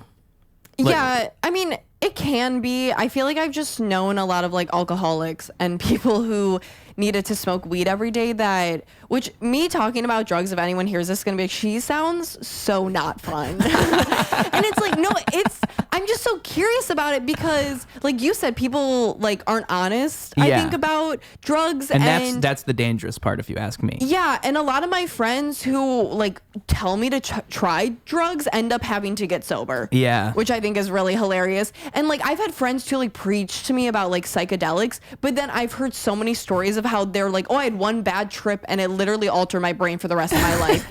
And it's like, if you do anything to alter your brain, it's going to alter your brain. And it might just be temporary. It might just be temporary. But like, none of us actually know, especially if you're doing something multiple occasions, it can have long-term effects. And like, also for me, like thinking I don't sound fun. It's like, I feel like people don't know how to have fun without substances. I'm like, I feel like people get high to have my mindset. Yeah. You know what I mean? Because I'm like, people always like clap for me when they're like, oh, you're like raw dogging life. And I'm like, do you guys, like, are you guys okay? Like, are you not okay with yourself, with your mind? Like, can you not like sit alone for an hour and like be off your phone and be like, I'm like myself and I'm okay? Like, I remember. And the other thing I should have said too is, like I said, I go through phases when I'm not smoking, when I stop and I don't. I find that exact experience where it's like, oh, I didn't even need that thing this whole time. Like that thing was changing me and I didn't need it. And I'm this whole different version of myself without it. And that's a very strange thing to come to terms with if you're like a drug user and you stop using drugs. It's like, oh, I didn't, like that thing was actually changing me in a lot of, it's hard to see that in yourself. Yeah. And again, I go through cycles. I'll go through like a month where I don't smoke at all and I'm like a whole new guy, and then I smoke one time and it's like you're diving back into that pit because it's so alluring. It's so easy to do it. That's why I think people who don't use drugs are stronger in that sense, because it's easy. Well, thanks. Well, you're welcome. Because it's very hard to get out of that cycle once you're in it, you know? Yeah. And so to never even allow yourself to begin is the smartest thing you could do. Because you don't really need those things. No, and I get like, obviously I've been drunk before and it's like, it's fun to get tipsy. But I can also like have fun without it. And I don't know, I feel like most people too, if they're a frequent drug user, they're not okay. Yeah. Like I feel like, again, I've like dated many alcoholics or like men who've dated or smoked weed, and looking back, well, at the time too, I knew, but especially looking back, I'm like, you were so not okay. Needing to smoke weed to go to bed? No, dude. Right. You know what I mean? Like, you can't sit with your thoughts at night to fall asleep. And it's like, that's fine. We all have like moments in life that really suck, or like long periods of time that we like hate ourselves or hate our current life. But it's like, that's not solving the problem. It's just like a quick solution. That's not even a solution. Yeah, it is a Band-Aid. It's a Band-Aid rather than like actually curing it. You're just sticking shit on top of it and hoping it goes away. Yeah. And again, the way these cycles occur for me is I'll get to the point where I realize, okay, like now it's a crutch. Now it's bad. Now I think I need it 24/7. I have to do something or else this is only going to get worse. Because that's how it happens. It's like you get to the point where it does feel like, oh, I don't want to do anything without like smoking beforehand. I don't want to do anything without doing this.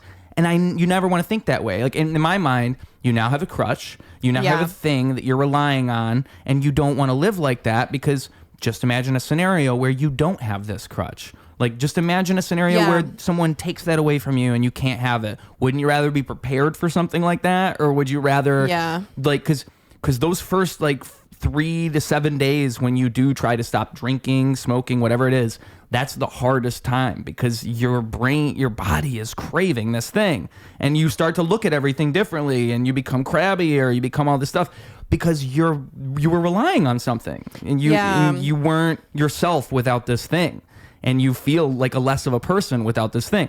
It's like what you said, like people are trying to reach the state that a sober person is at through drugs, which is nuts. Yeah, it's just all really interesting to me. I think too, like the whole like needing to get high to do something is the most. Like I had a friend like a couple months ago. It was a group of 3 of us, but I was the first one, she was the second one, and she showed up high, and I was like, this is not fun for your friends. Yeah. Like I haven't seen her in months, so I was like, oh my god, like what's up, what's new? And she's like, oh, I don't know. How are you? And I was like, this sucks. See, those are the people that don't need weed. The people who like drain their entire personality. Yeah. Also, I'm like honestly kind of selfish of you to show up high because this is not fun for me now. Yeah. And it's like, what are we doing? We can't even. Oh my god, my friend Ryder. Do you know Ryder, Allie? I'm familiar. I've never met him, but I know love him him dearly. But I remember we happened to like both be in Boston at the same time, like 2 years ago. And I was like doing a comedy show and I like ran like literally across Boston to like meet him because we only had like so much time and we wanted to hang out, and he showed up high. And like 2 minutes into the conversation, I was like, "Are you high right now?" And he was like, "Well, yeah, I took an edible, but," and I was so mad at him. I was like, "We can't even have a coherent conversation right now. I fucking ran from my show. I'm exhausted. Now I can't even, you're not even listening to what I'm saying. I don't even understand what you're saying." Like, I was like, "I want to go home." Like, I was so angry at him. It pissed me off so much.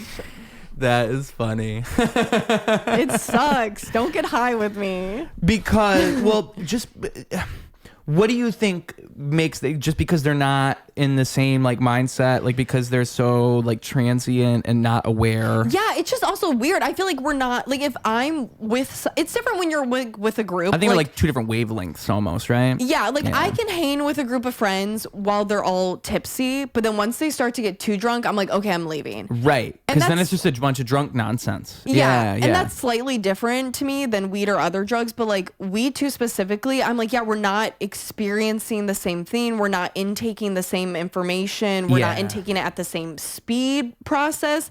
Like it changes things. And so I'm like, are we even going to have the same, I mean, no one has the same memories. Do you know what I mean? But just like, I'll leave being like, oh my God, like it was super fun, but there was this awkward moment that, you know what I mean? And then my friend's like, it was chill. It's just like we have two completely, I don't know. It's just like, I feel like they're not even fully there if they're and like, it's like, I think it's that, like I said, like complacency. I think what weed does really well is it makes you totally okay with everything. It makes everything normal. Everything's great. And in that, you lose like a certain amount of precision or like a certain amount of coherence even. Like, Andrew Huberman, he does a podcast. Oh, yeah. So you're familiar, yeah. And he did one on the one he did on marijuana. It's interesting because I'd never heard anybody put it this way. But it's like when you are high, you think in a divergent sense, and when you are sober, you think in a convergent sense. And so it's like if I'm convergent, I can think of all these things and combine them, and I can take all these ideas and put them in one place. I can carry all this information in my mind. Whereas like if you're thinking divergently, that is effective, but it's effective in a whole different way. Yeah. Because now you're thinking so in the moment, so sporadically that you can't take an entire experience. And like I've heard Louis C.K., he's like, he does not like weed. And he thinks that weed is bad for comedy. And probably for that very reason I just laid out. Because it's like, it's hard. I think comedy is all about convergence. Comedy is all about, like, there's divergence involved, but mostly it's taking things that are in the consciousness of all of us and finding a way to combine them and make them funny. Or like, you know, callbacks or all these things where it's like you're converging ideas that have been laid out. Whereas if you're only thinking divergently, you're kind of like separate from everybody else. You're not with everybody anymore. Now you're in your own place, and it's a lot harder to entertain or make people laugh. Whereas like maybe in music you can get away with that, maybe in art you can get away with that. I think comedy, it's a lot harder to just be high because you are up here in this whole separate world, and they're over there in this whole separate world. Yeah. And so it's a dangerous game you're playing essentially. And yeah, I find that most people, the way they use weed is not as a tool. Like I said before, they don't use it. They use it as a thing like, oh, I just, they just willy-nilly, I'm just going to do this. They don't think of it like consciously. Like, how is this going to affect my next few hours? What am I doing this for? Yeah. What's the point of this, right? And I fall into this all the time where it's like, again, oh, I want to watch this movie, but I can't watch the movie if I'm not high because it's so stupid. It's so stupid. Like when you think about it, it's the stupidest thing ever. But when you are in the midst of it, it's just the way it is. And it's a bad way to think because you get to the point where your whole life revolves around this thing. And then you're going to meet your friend and you got to get high before you go meet your friend. Yeah. But why? And also, like, to me, the one thing that really makes me not want to smoke marijuana, the thing that gets me every time, it's like this with alcohol too. It affects your sleep like crazy. Like, this is just a fact. If you stop smoking marijuana, you start sleeping so well, and drinking too. Yeah. It affects your REM sleep. So you fall asleep faster, but you don't have REM sleep. So you don't get that recovery that you're supposed to. You I don't dream. fall asleep with alcohol. It keeps me up. Really? Yeah. It makes me sleepy. I literally can never fall asleep if I drink. Wow. Yeah. That's interesting to me because, like, I'm the type of guy, if I'm at a bar and I drink a couple drinks, I kind of want to just go home and go to bed. I want to party all night when I drink. Wow. I never want to go to bed. It makes me even tired. if I'm tired, I'll go home and I can't. It's like Wow. coffee to me. I'm like, ooh. That is, I wonder why. I wonder why that happens. I'm superior. No, I'm Yeah. kidding. Yeah, you just got it in your veins. Yeah. But I mean, yeah, so the sleep thing is nuts. Like, I'll start sleeping so much better, and then I'll start thinking, like, I can't smoke weed. Like, I need this sleep. I feel like I've deprived myself of like 10 years of sleep by wow. smoking for so long. I think I've like taken all of that sleep away from me. And people do that with alcohol Yeah. a lot. Like, most people, there's so many people who drink all the time, and then they'll say they don't dream, they just don't dream. But really, it's just because their body is full of this toxin that Yeah. it needs to get pushed out so that they can dream again. And then when they dream, it's like, I think dreams are a spiritual, like, revelatory experience that we all need to have. Whoa. It's built into you as a human. Yeah, it like, is interesting. Yeah, I mean, like, we didn't even really have an idea of what dreams might be until, like, Freud and what's his name came along. I'm gonna forget it right now. Other guy. They both were like awesome. I'm gonna forget his name. But anyway. They come around and they start saying, oh yeah, like, your subconscious exists and there's ideas in your subconscious that reflect the everyday world, and your dreams are one of the only ways you actually can, like, see your subconscious in that way. yeah. And so if you never get that, Yeah. it's like you're never ever sorting those ideas. One thing that'll happen to me is when I stop smoking, I'll start dreaming, and I'll start, like, remembering people. I'll have a dream where I remember somebody's name from high school that I haven't thought Whoa. about in like 8-10 years. Yeah. But I remembered their first and last name and what they look like and all this shit, and it freaks me out because it makes me realize, like, there is all this information stored in my mind, in my subconscious, that I just don't have access to all the time. And I think dreams are one way of sorting that information and, like, making sense of it, you know? And so you're robbing yourself of that when you don't allow it. Like, when you do, even when you just, it doesn't have to be drugs. Say you, like, sleep 3 hours a night or 4 hours a night because you think you have to. Like, you destroy yourself doing that. Moral of the story is don't do drugs. Yeah. I think that's and get good sleep. Yeah. That's the other moral of the story. Like, get good sleep. And it's like sleep and diet are, and like what you put in your body, sleep and what you put in your body, I should put it that way. Those two things affect you so much more than you realize. Oh my God. I know. Like, you start eating a little bit better, you start sleeping a little bit better, you feel like a whole new person.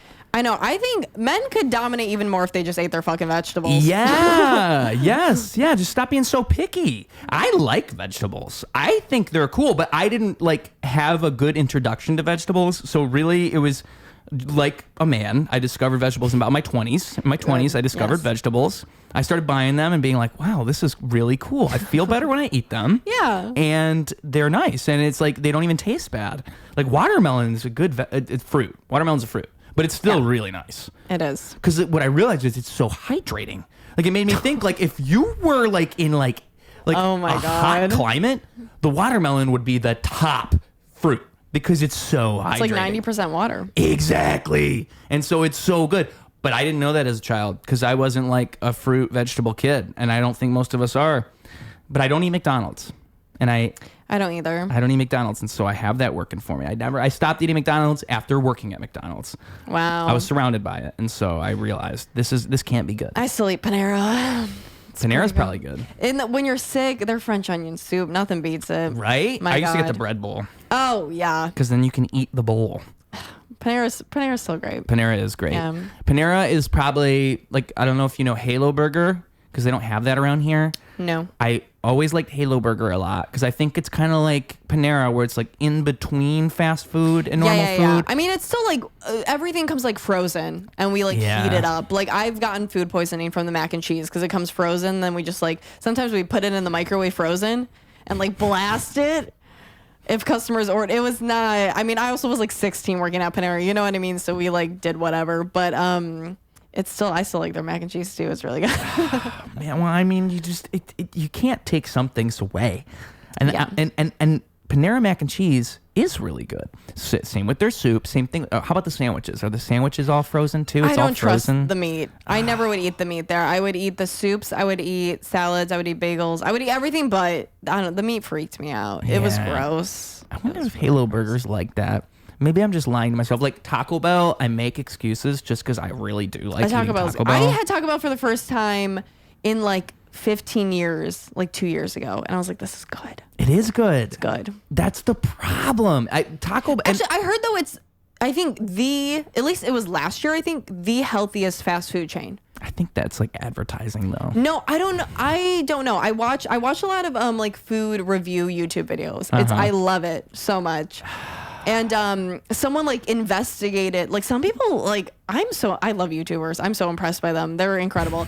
The work they do is beautiful, but people do like real like investigating, like will like talk to CEOs and like email within the company and like do all this. And so I don't know if it is a thing, but it also like, I don't know. I don't feel terrible after I eat Taco Bell compared to like, I haven't had McDonald's or Burger King since I was like 12. Yeah, but I think I agree with you. I'm just like, I'm trying to make sure I'm not like confirming my preconceived beliefs every time I think about Taco Bell because I want to believe that Taco Bell is good. I want to believe it's like one of the ones. It probably is. I think it's fine. I need to get a Taco Bell employee on this show. Yeah, and then ask him all the questions. That's a good idea. That's how I get to the bottom of this. Yeah. Let's get the CEO of Taco Bell in here. Let's ask him all about it. He's gonna lie though. I need the employee. Who's not contractually obligated to Taco Bell who can give me the facts because I want to believe it's real. And the problem is, once I moved here to Chicago, because I'm from Michigan, I'm like mid-Michigan. Where? Flint. Well, I'm from Swartz Creek, right next to Flint. Poison water. Everybody knows Flint because poison water. Is that near Kalamazoo? Kalamazoo, I think, is like an hour south. It's right here. Okay. So it's like if you were to drive around the bend over to Illinois, it's going to take you about 5 hours. Okay, I just went to Detroit for the first time. Oh, so it's like an hour from Detroit. Okay. Like Detroit's going to be over here, and Flint's like over here, more inland. Whereas Detroit, you can see Canada right across. You can see Canada? Yeah, you didn't know that? I didn't like Detroit. I did very little. I stayed inside. I didn't hate it. I hated my Airbnb, but it was so cold there too. Oh. And Grand Rapids was cute. I had a weekend there and I went, but yeah. You probably got to Detroit at a bad time. I haven't really explored Detroit, but my understanding is that it's affordable and there's a lot of good stuff there. You just have to know what you're doing. It's not like Chicago where you can just like go downtown, you can explore all these different like areas of Chicago and there's all these different culture. I think it's different. I think it's more like you just got to kind of know what you're going to do in Detroit before you go there. You got to know what stuff's cool and where not to go. I had some good food. Yeah. And it's more lively than like Cleveland. I think Cleveland is one of the worst cities ever in America. Wow. I hated it. Why? What's so bad about it? It's boring. It's boring. It's like I remember I went there for a concert and some comedy shows and it was Friday night and I was like, fuck, like I need to get food before my show. It's like 6:30. This restaurant's going to be packed. It was like a new hot spot. And there was 2 little old ladies. That was it.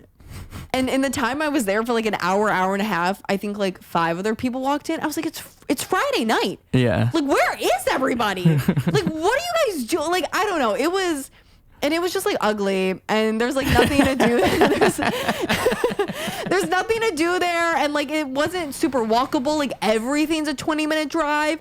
And it's like, I don't know. It's not even like that. It's just so industrial, but not even in like a cool, like intriguing way. Like the way, I mean, Chicago has like changed a lot, but like the west side of it used to be way more industrial. And I feel like it was just so much more interesting to look at. Mm-hmm. And like, I was like, I remember I called my dad and I was like, I gotta get out of here. I remember asking me to stay to do another comedy show and I was like, I have to go back home. Like, I'm not changing my flight to stay in this city. Ohio's just got a bad reputation in Cincinnati's general. cute. I like Cincinnati. I've never been to Columbus. Yeah. I've been to the Hall of Fame against my will because of my father.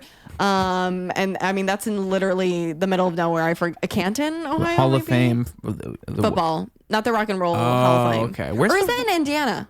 I don't even know. Or maybe it's in Ohio. I have also been to the Rock and Roll Hall of Fame. I didn't get to walk around, but I went to a concert I there. only know about the Rock and Roll Hall of Fame because of Tenacious D, because of that movie. Have you never seen it? Oh, no. There's a scene where they're in the Rock and Roll Hall of Fame and Jack Black has to like turn off lasers with his dick. It's great. Oh, yes. I feel like I've heard of this. It was like expensive, so I didn't walk around it. Yeah. It looked cool-ish, Yeah. but I don't know. It's the same as like I went to the Smithsonian for the first time this year, and like I was like, oh, this is it.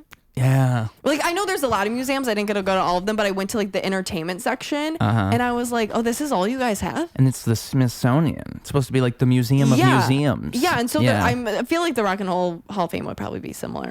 Man, that's a bummer. So I don't know though. I only got to see like the insides. They have crazy merch. Was the So Football much. Hall of Fame cool? Again, it was kind of small. All these places are. I don't know what I'm like expecting. He's a palace. Yeah, but it was, I guess, like kind of cool. But I like my dad was happy to go, so that's what mattered. But Yeah. And that's what Ohio's got to offer. There's a Hall of Fame, a couple good spots. See, like Ohio's just, I think it's just flat. I think that's why it has a bad rep, because it's just like such a flat, boring state. I'm fine with flatness. It's got no topography going on. You're I don't okay with know. flatness? I got food poisoning there. Oh, I've only gotten food poisoning a couple times in my life, and I think it was always at a buffet. I get it a lot, actually. My body is very. I've been eating too many eggs, and I've been breaking out, and I'm like, now I can't eat eggs. Like I guess, but Bummer. it was my first day there, and I remember like I went to the concert that night. But your body's magical. Yeah. Like it knew. And nothing exploded until I got home from that concert. I was like, it was holding it in for me. That was amazing. My body is incredible. I was The like, moment thank you walk through the door. Literally. Do you ever like have to pee so badly and you can hold it, but as soon as you're like in the vicinity of your apartment, Yeah. your body's like, I can't hold it anymore. Yeah. It's like it knows. Yeah, that actually is incredible. Yeah, that's so true. What I always try to tell myself as I enter the apartment is like, okay, you've held it for this long. Like, Yeah. just pretend you're nowhere near your apartment. Just think like that. Oh, so that way you don't pee interesting. your pants before Yeah. you get to, because I'll be like sprinting. Okay, so if we're entering my apartment, Yeah. it's gonna be about like 20 seconds until I get to the bathroom, and a lot of time I gotta take my shoes off. Say it's wet outside, I gotta dry off the dog's Yeah. feet. So there's things I have to do Yeah. before I can go to the bathroom. So like, I'll be doing the little pee dance and Yeah. doing all this, but it's like if it really is like a mental block that occurs. Yeah. And it's crazy. I think your body is an amazing thing. I think that when I was a kid once, I almost drowned, in the sense that I made the stupid decision. I was probably about 5, maybe 7.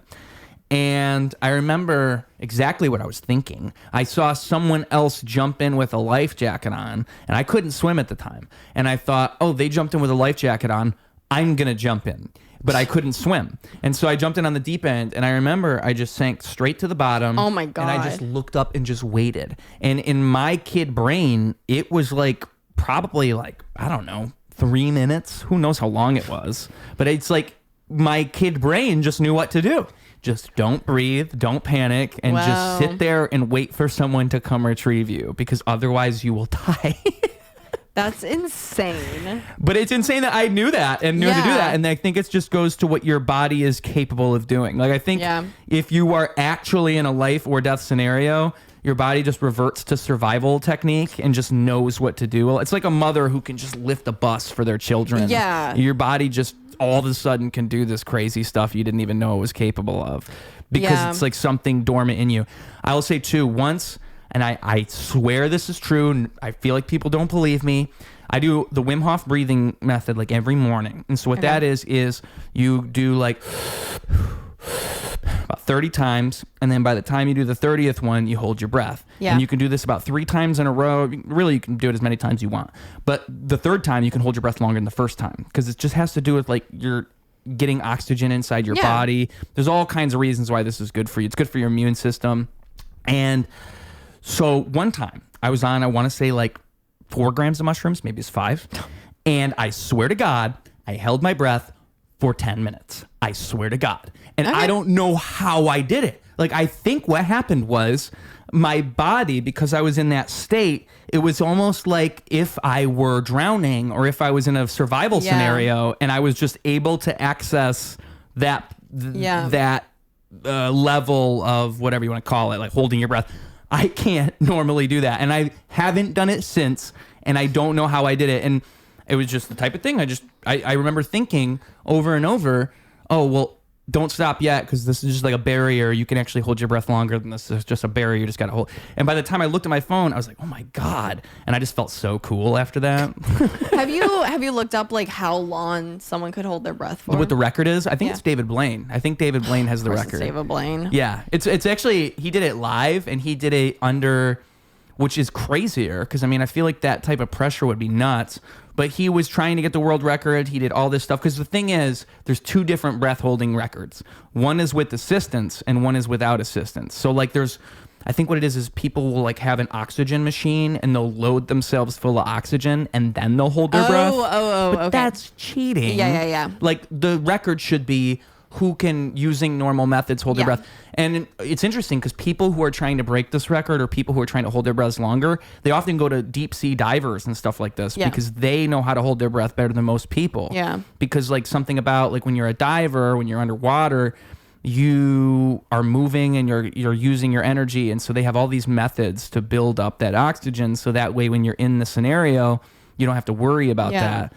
So there are ways you can hold your breath longer, but overall, it's just kind of like, it's all cardio. I think it's all kind of based on cardio. Like, you just have to have really good cardio. Yeah. Yeah. Probably. Because, I mean, that's what it's about. It's about how much can you keep in. And I think if I had never smoked, I probably would have crazy. I can usually get to about 3 minutes in the morning. I can get about 3 minutes. Okay. But I could probably do like 7 or 8 if I never smoked ever in my life, because that's just how it works. Yeah. If you don't smoke, you can hold your breath longer. It's just what it is. But yeah, I would recommend that to anybody, by the way, that Wim Hof breathing method. That shit changed my life. That shit's crazy. It really works. Good. It's real. I'm telling you. Breath work is real. It is real, yeah. Because, I mean, I've seen some interesting stuff with breath work. I've seen people there's like this therapy thing in this other country where from the outside looking in, it looks nuts. Because what they're doing is they're having these people do this crazy breathing exercise where it's like, just like that. Yeah. But then like they start to have this revelatory experience, and it's like therapeutic. And I heard, like certain breathing methods, like you almost reach like a high because of like the oxygen levels and the oxytocin or whatever them. And I'm sure that there's got to be some biological explanation, but I think it's kind of like an undeniable thing. Like it seems like just like a made up science that somebody just said one day and people went along with it. But I think it's got to be more than that, because breath is so tied into your life. Yeah. Everything you're always breathing. You're sleeping, you're breathing. You do it automatically. And so I think when you take this automatic function of a human and then you make it not automatic, you do it consciously, I think that is really the shift. It's like, if you control your breathing, you're actually taking control of something that you're not usually in control of. Yeah. And it's also like, I've heard so much about breathing through your nose. Like, you don't want to be a mouth breather. You want to breathe through your nose. Yes. It also affects your chin. Oh, yeah. It makes you uglier. Yeah. If you're a mouth breather, a lot of times then you'll get like a triple or double chin. Mm-hmm. Yeah. So. Also, one tip about that, guys, if you keep your tongue on the top of your mouth, you look prettier.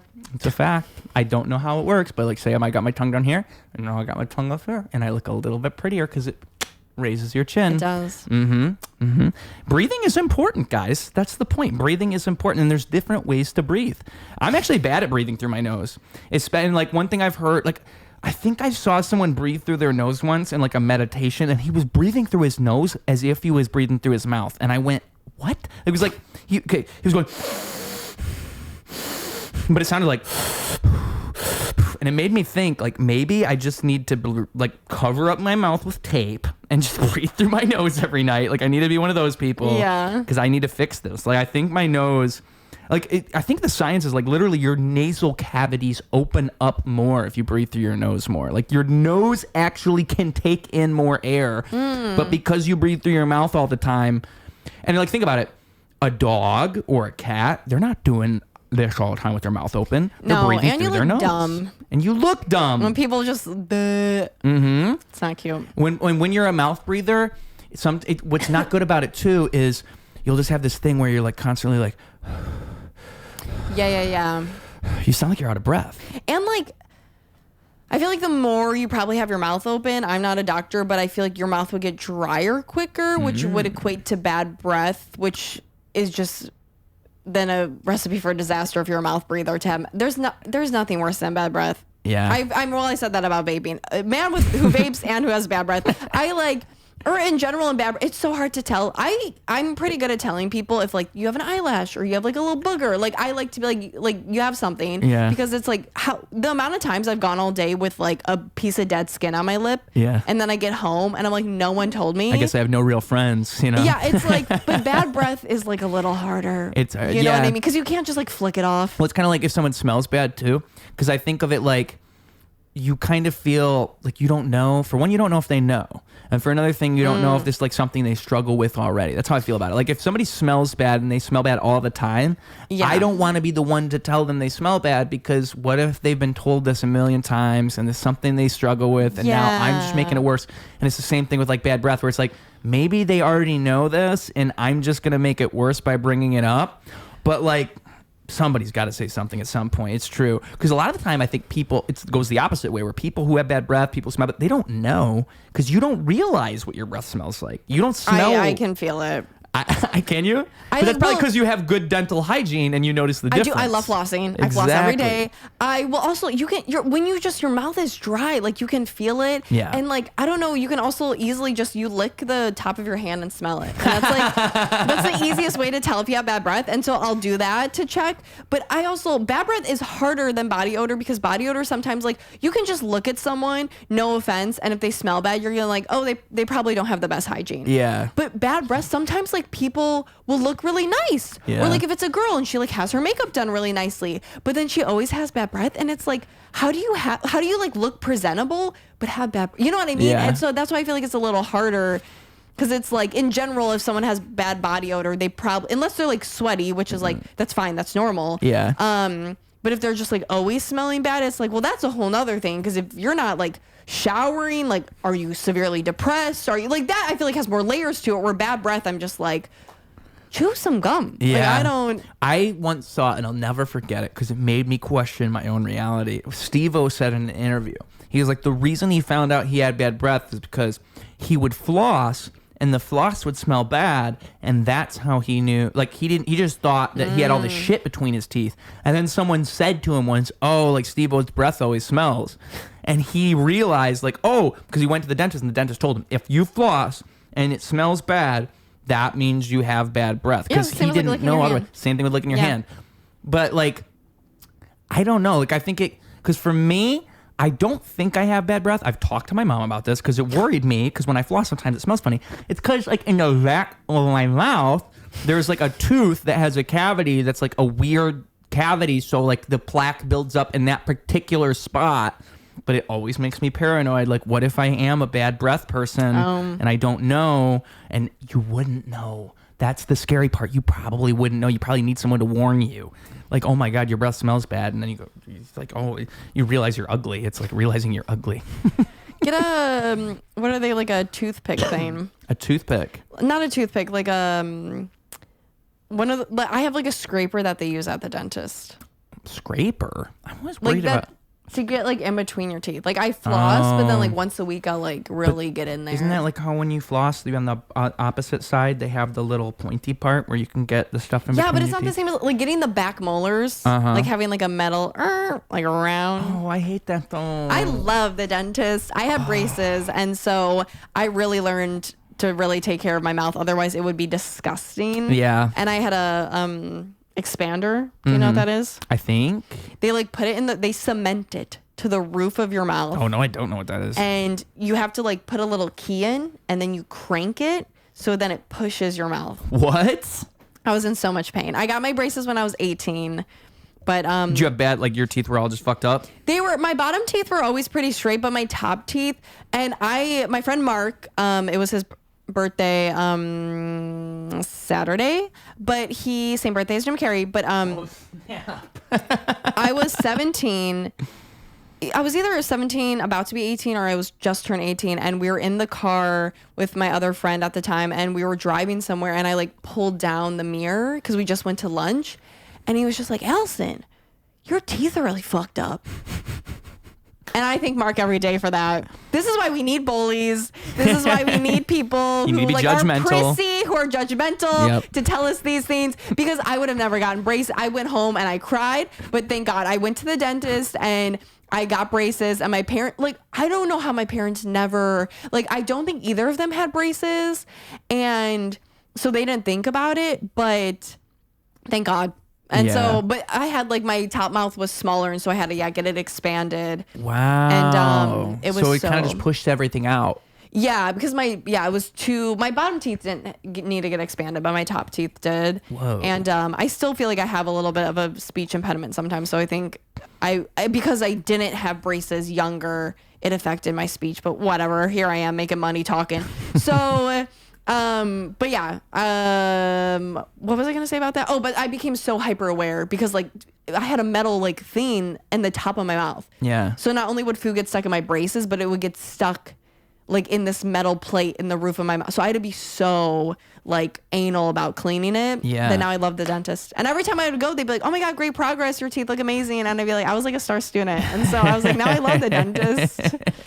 I always hated the dentist, not because of like the dentists themselves, but it's whatever that machine they use that goes like that like the water pick. It just feels so gross on your teeth. I just hate the way it feels so much. I could see that. I can't stand. It's like the only thing I hate about the dent. Everything else I like, but that one thing, it makes me never want to go because it's almost like a brush. I don't know what the fuck it is.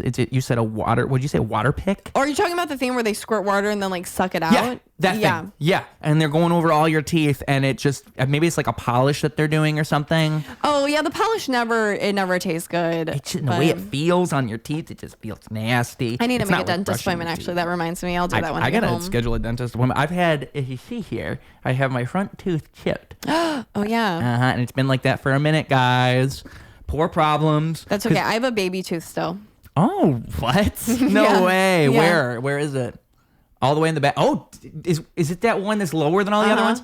That's wild. Yeah. Wow, that really is a big. So I have just realized I like petted all your animals. I got dog hair in my mouth. But I'm just used to it. I just swallow fur. I have when I had my front teeth coming in. Yeah. This is like a lucky scenario. I was very lucky because I could not have front teeth. What happened was my two baby teeth were still there and my front teeth were coming in. So I was walking alongside the pool in my backyard. Oh my that same pool I God. drowned in. And I fell on the corner of the pool and I landed on my front teeth. oh my God. Yeah. So both of the teeth came like flying out. Yeah. And thank God they weren't my adult teeth because they Yeah. would have just been gone. That would have been it. But because they were baby teeth, like I landed on my teeth. That is nuts. That's like, so say you're walking around a corner, you fall, and you Oh my curb God. stomp yourself, essentially. I that's what I did as an 8-year-old. I was a clumsy child. I made a lot of Yeah. poor decisions. So that's a fun story. How do you still have a baby tooth? There's no adult tooth under it, so it never like pushed it up and out. It just never happened. No, so I'm hoping it stays till 50. That's why I really floss too, because I'm like, I don't want to.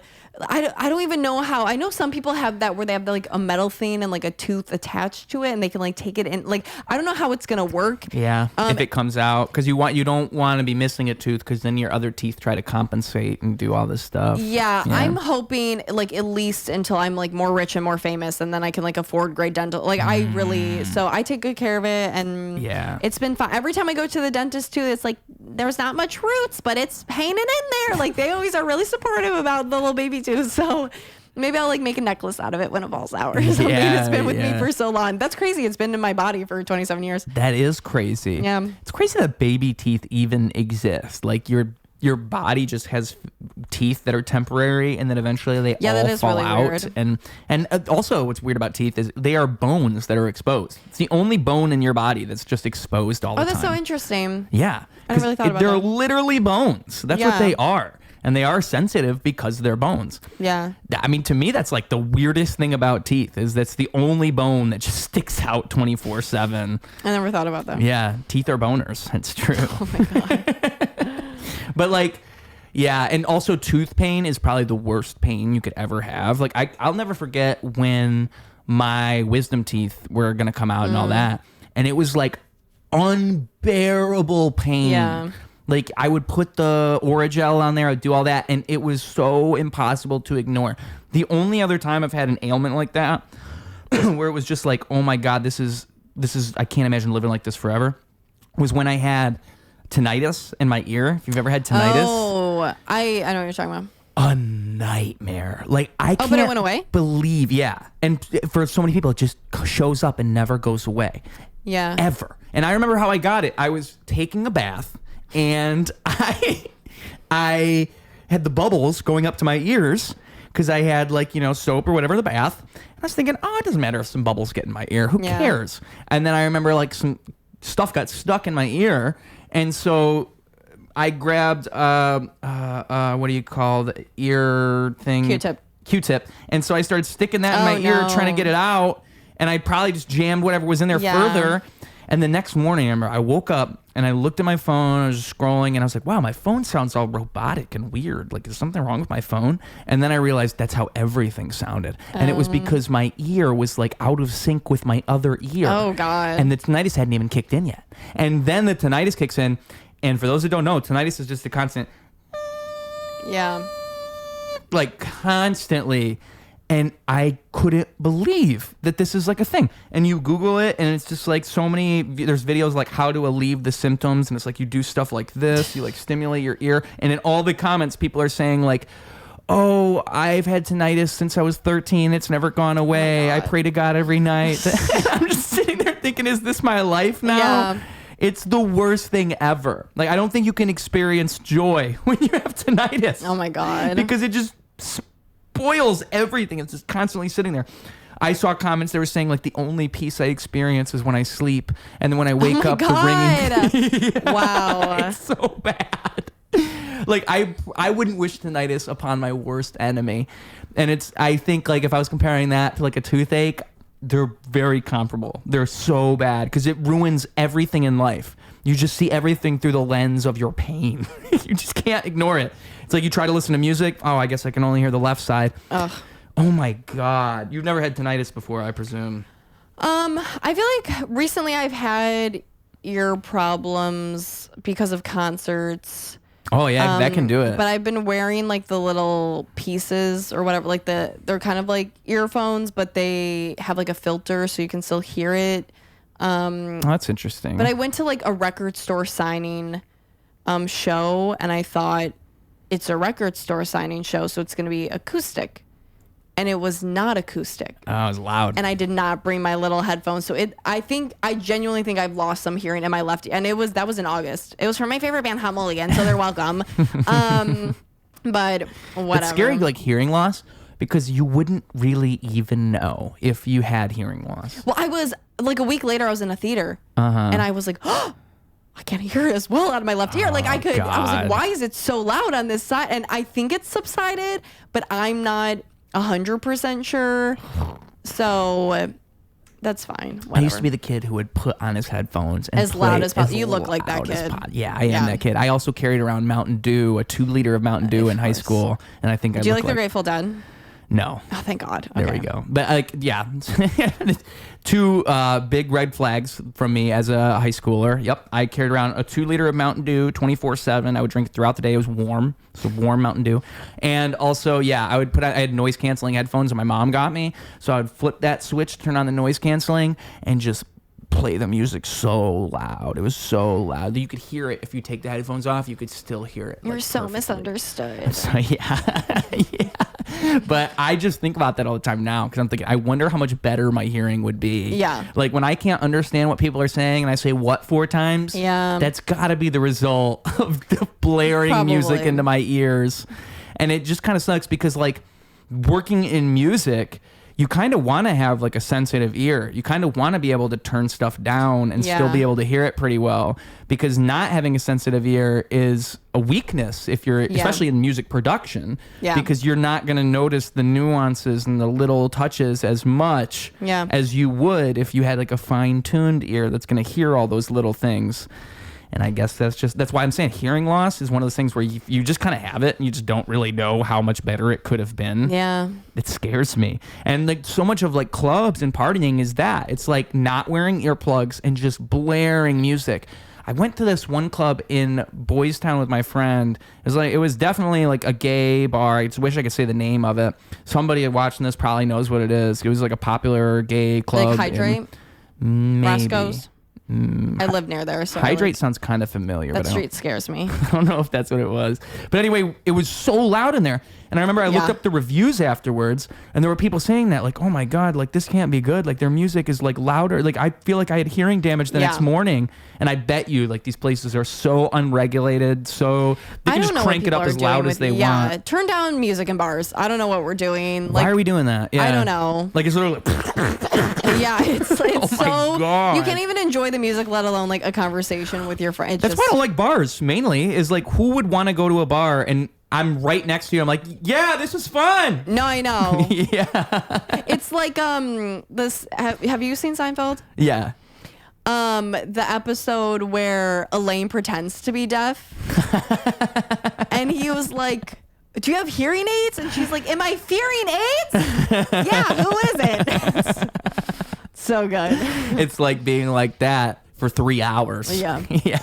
I don't understand the appeal. Like, I am the type of person, if we're going to hang out, I would like to, like, hang out. And I feel like people who go to bars like that and enjoy it, they don't even really want to hang out. They just kind of want to stand there and do this. I think they're just sheep. I think so. That's why I just reject those. I think, too, like, if you're the person that does that every week, your life must suck. Your life must be so boring. You aren't a good conversationalist or, like, have interesting things to say. Probably not. Or, like, do interesting things because you have nothing to talk about because you just...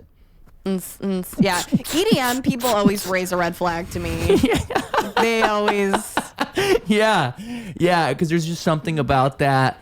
I mean, I don't even know. I don't think it's the music itself. I think it's the culture that surrounds the music. Yeah. One of my old coworkers one time, he always would play EDM music, and one time I was like, "Is this all you listen to?" And he was like, "Yeah, so you don't have to think." And I was like, "Exactly." That's exactly what I thought.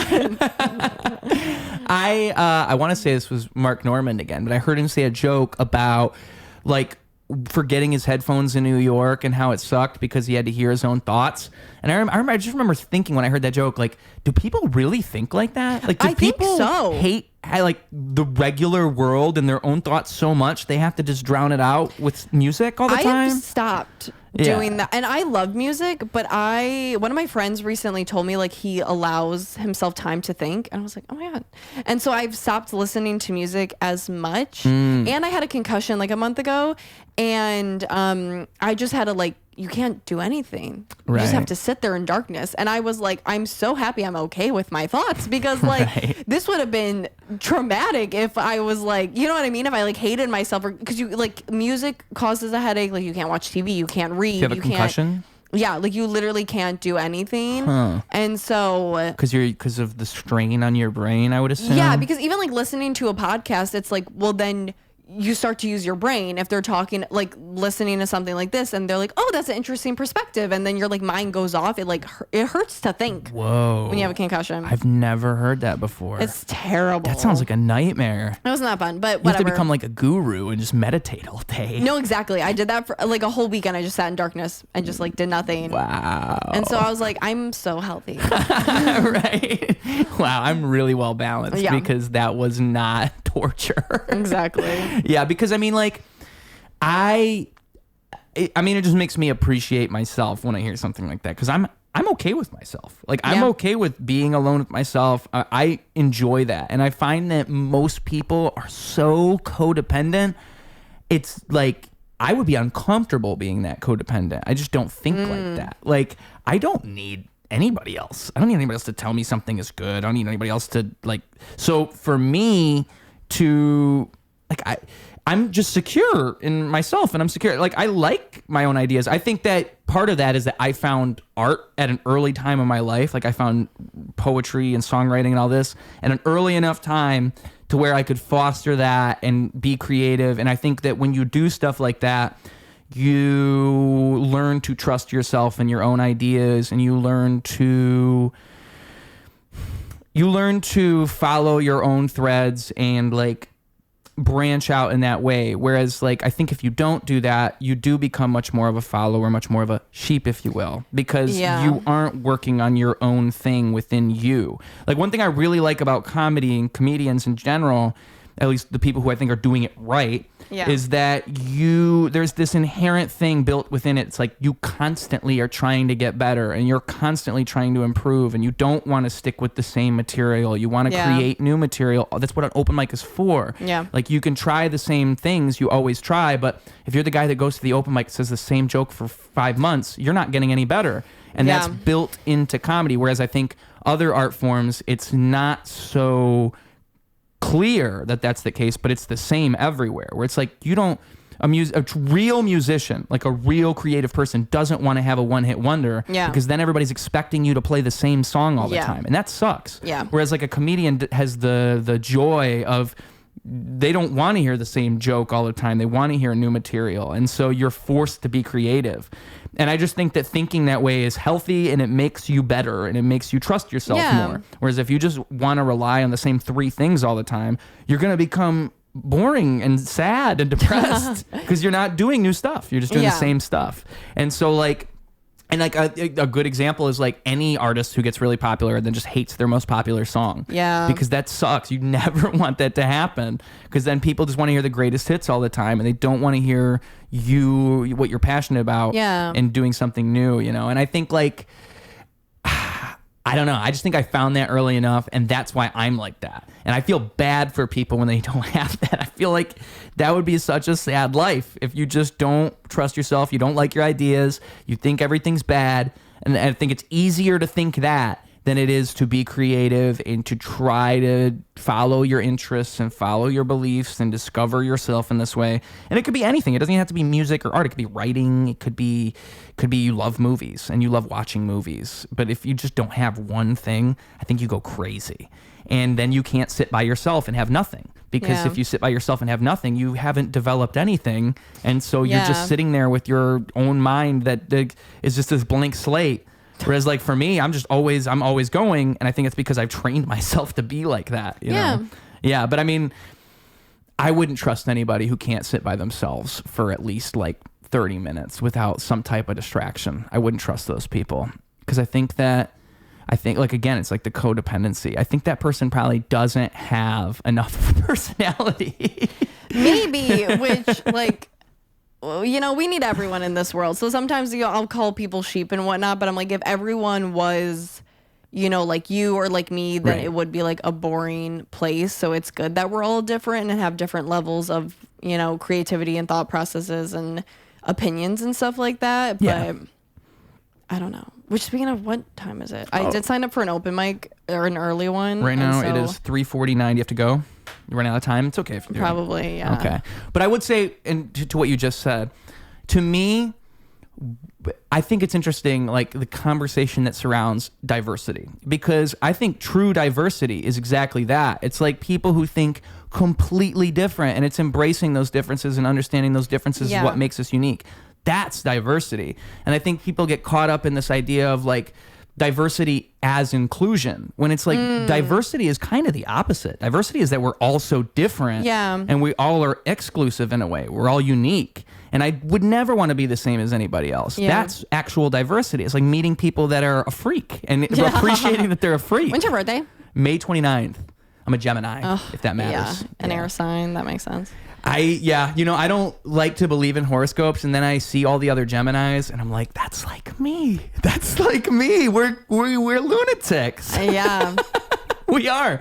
I think Geminis are like They're like tortured souls is how I kind of think about it. They're all like, they just... I think they like to be tortured souls. We do. It's true. It's true. I think we embrace it and make it our personality. It's the same, Capricorns are all so fucking sad all the time. And sometimes I just want to be like, get over it, dude. You know, it's inherent, but like, cry about it. Is that the thing about Capricorns? They're sad? They're just like they're notorious for having like the worst luck. Like they always just have like the bad card dealt to them. Yeah. And it's like, like they always have so many demons. Like Mac Miller was a Capricorn, and like Jim Carrey is a Capricorn, and do you know who Dominic Fike is? Yeah, he's a Capricorn. And sometimes I listen to them and I'm like, God.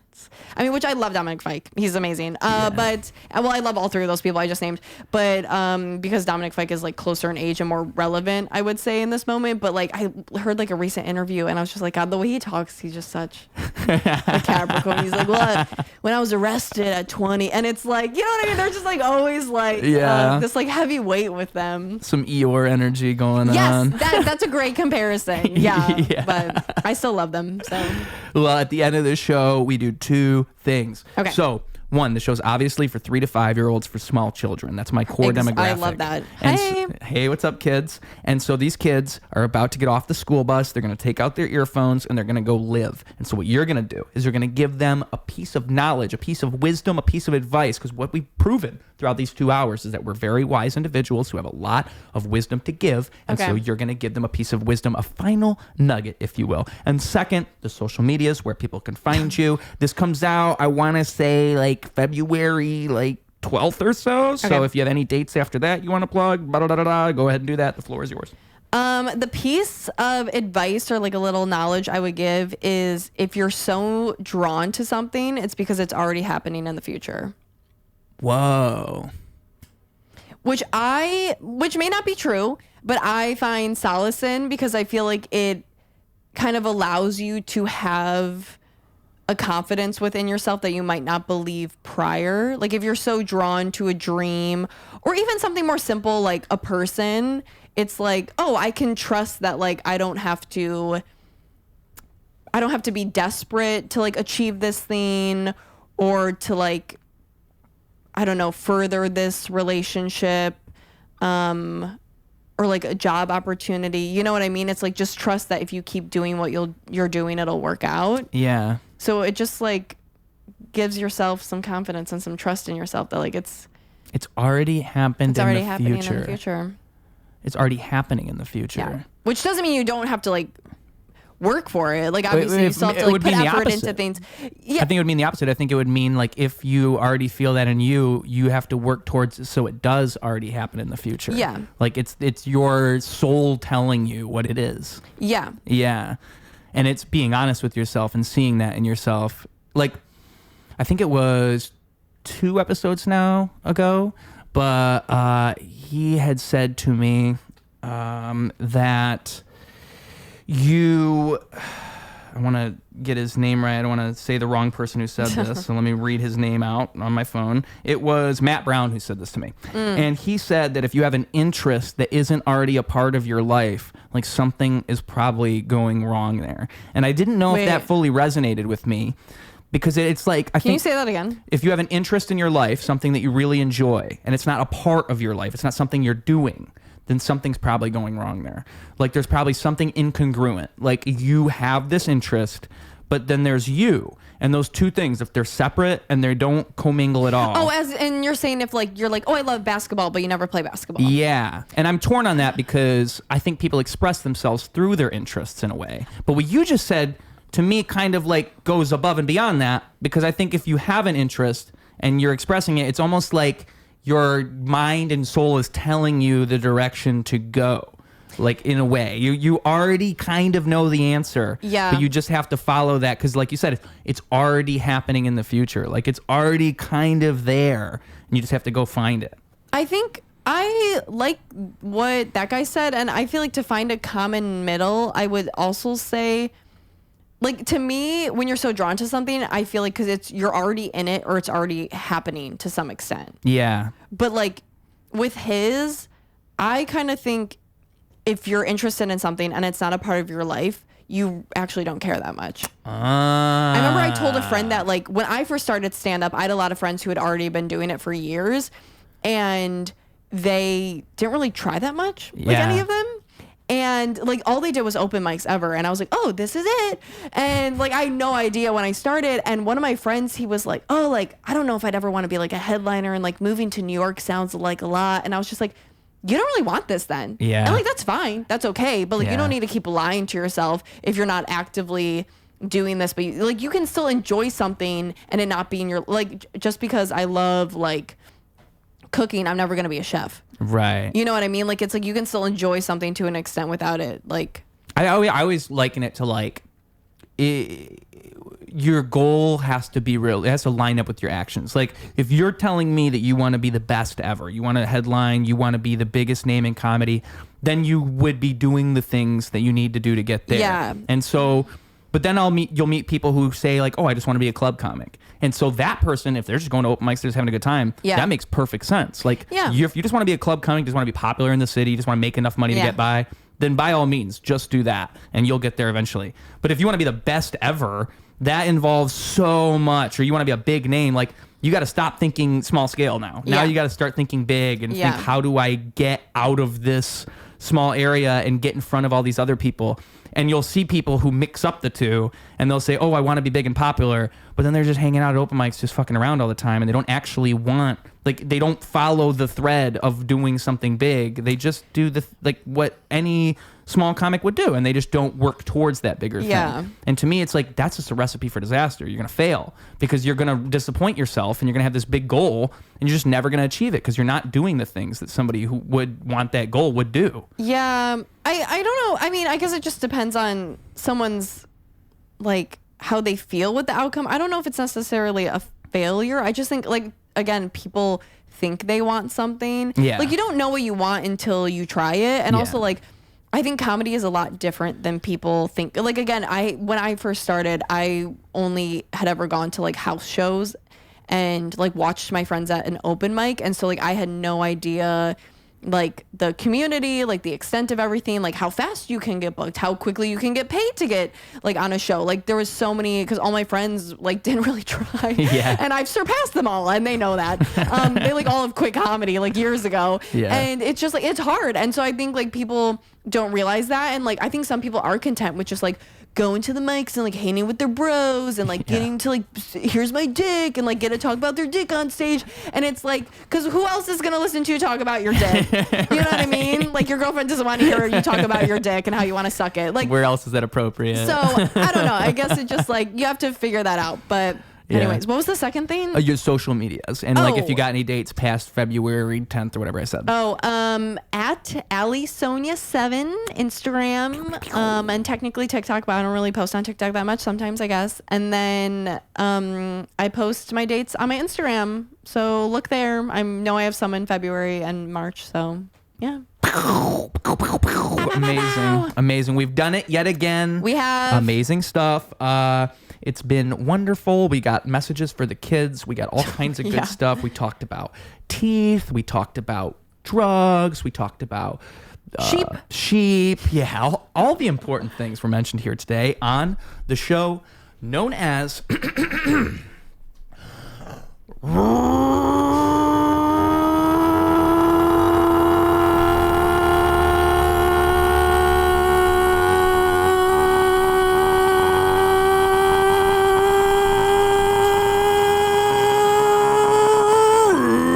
Radio.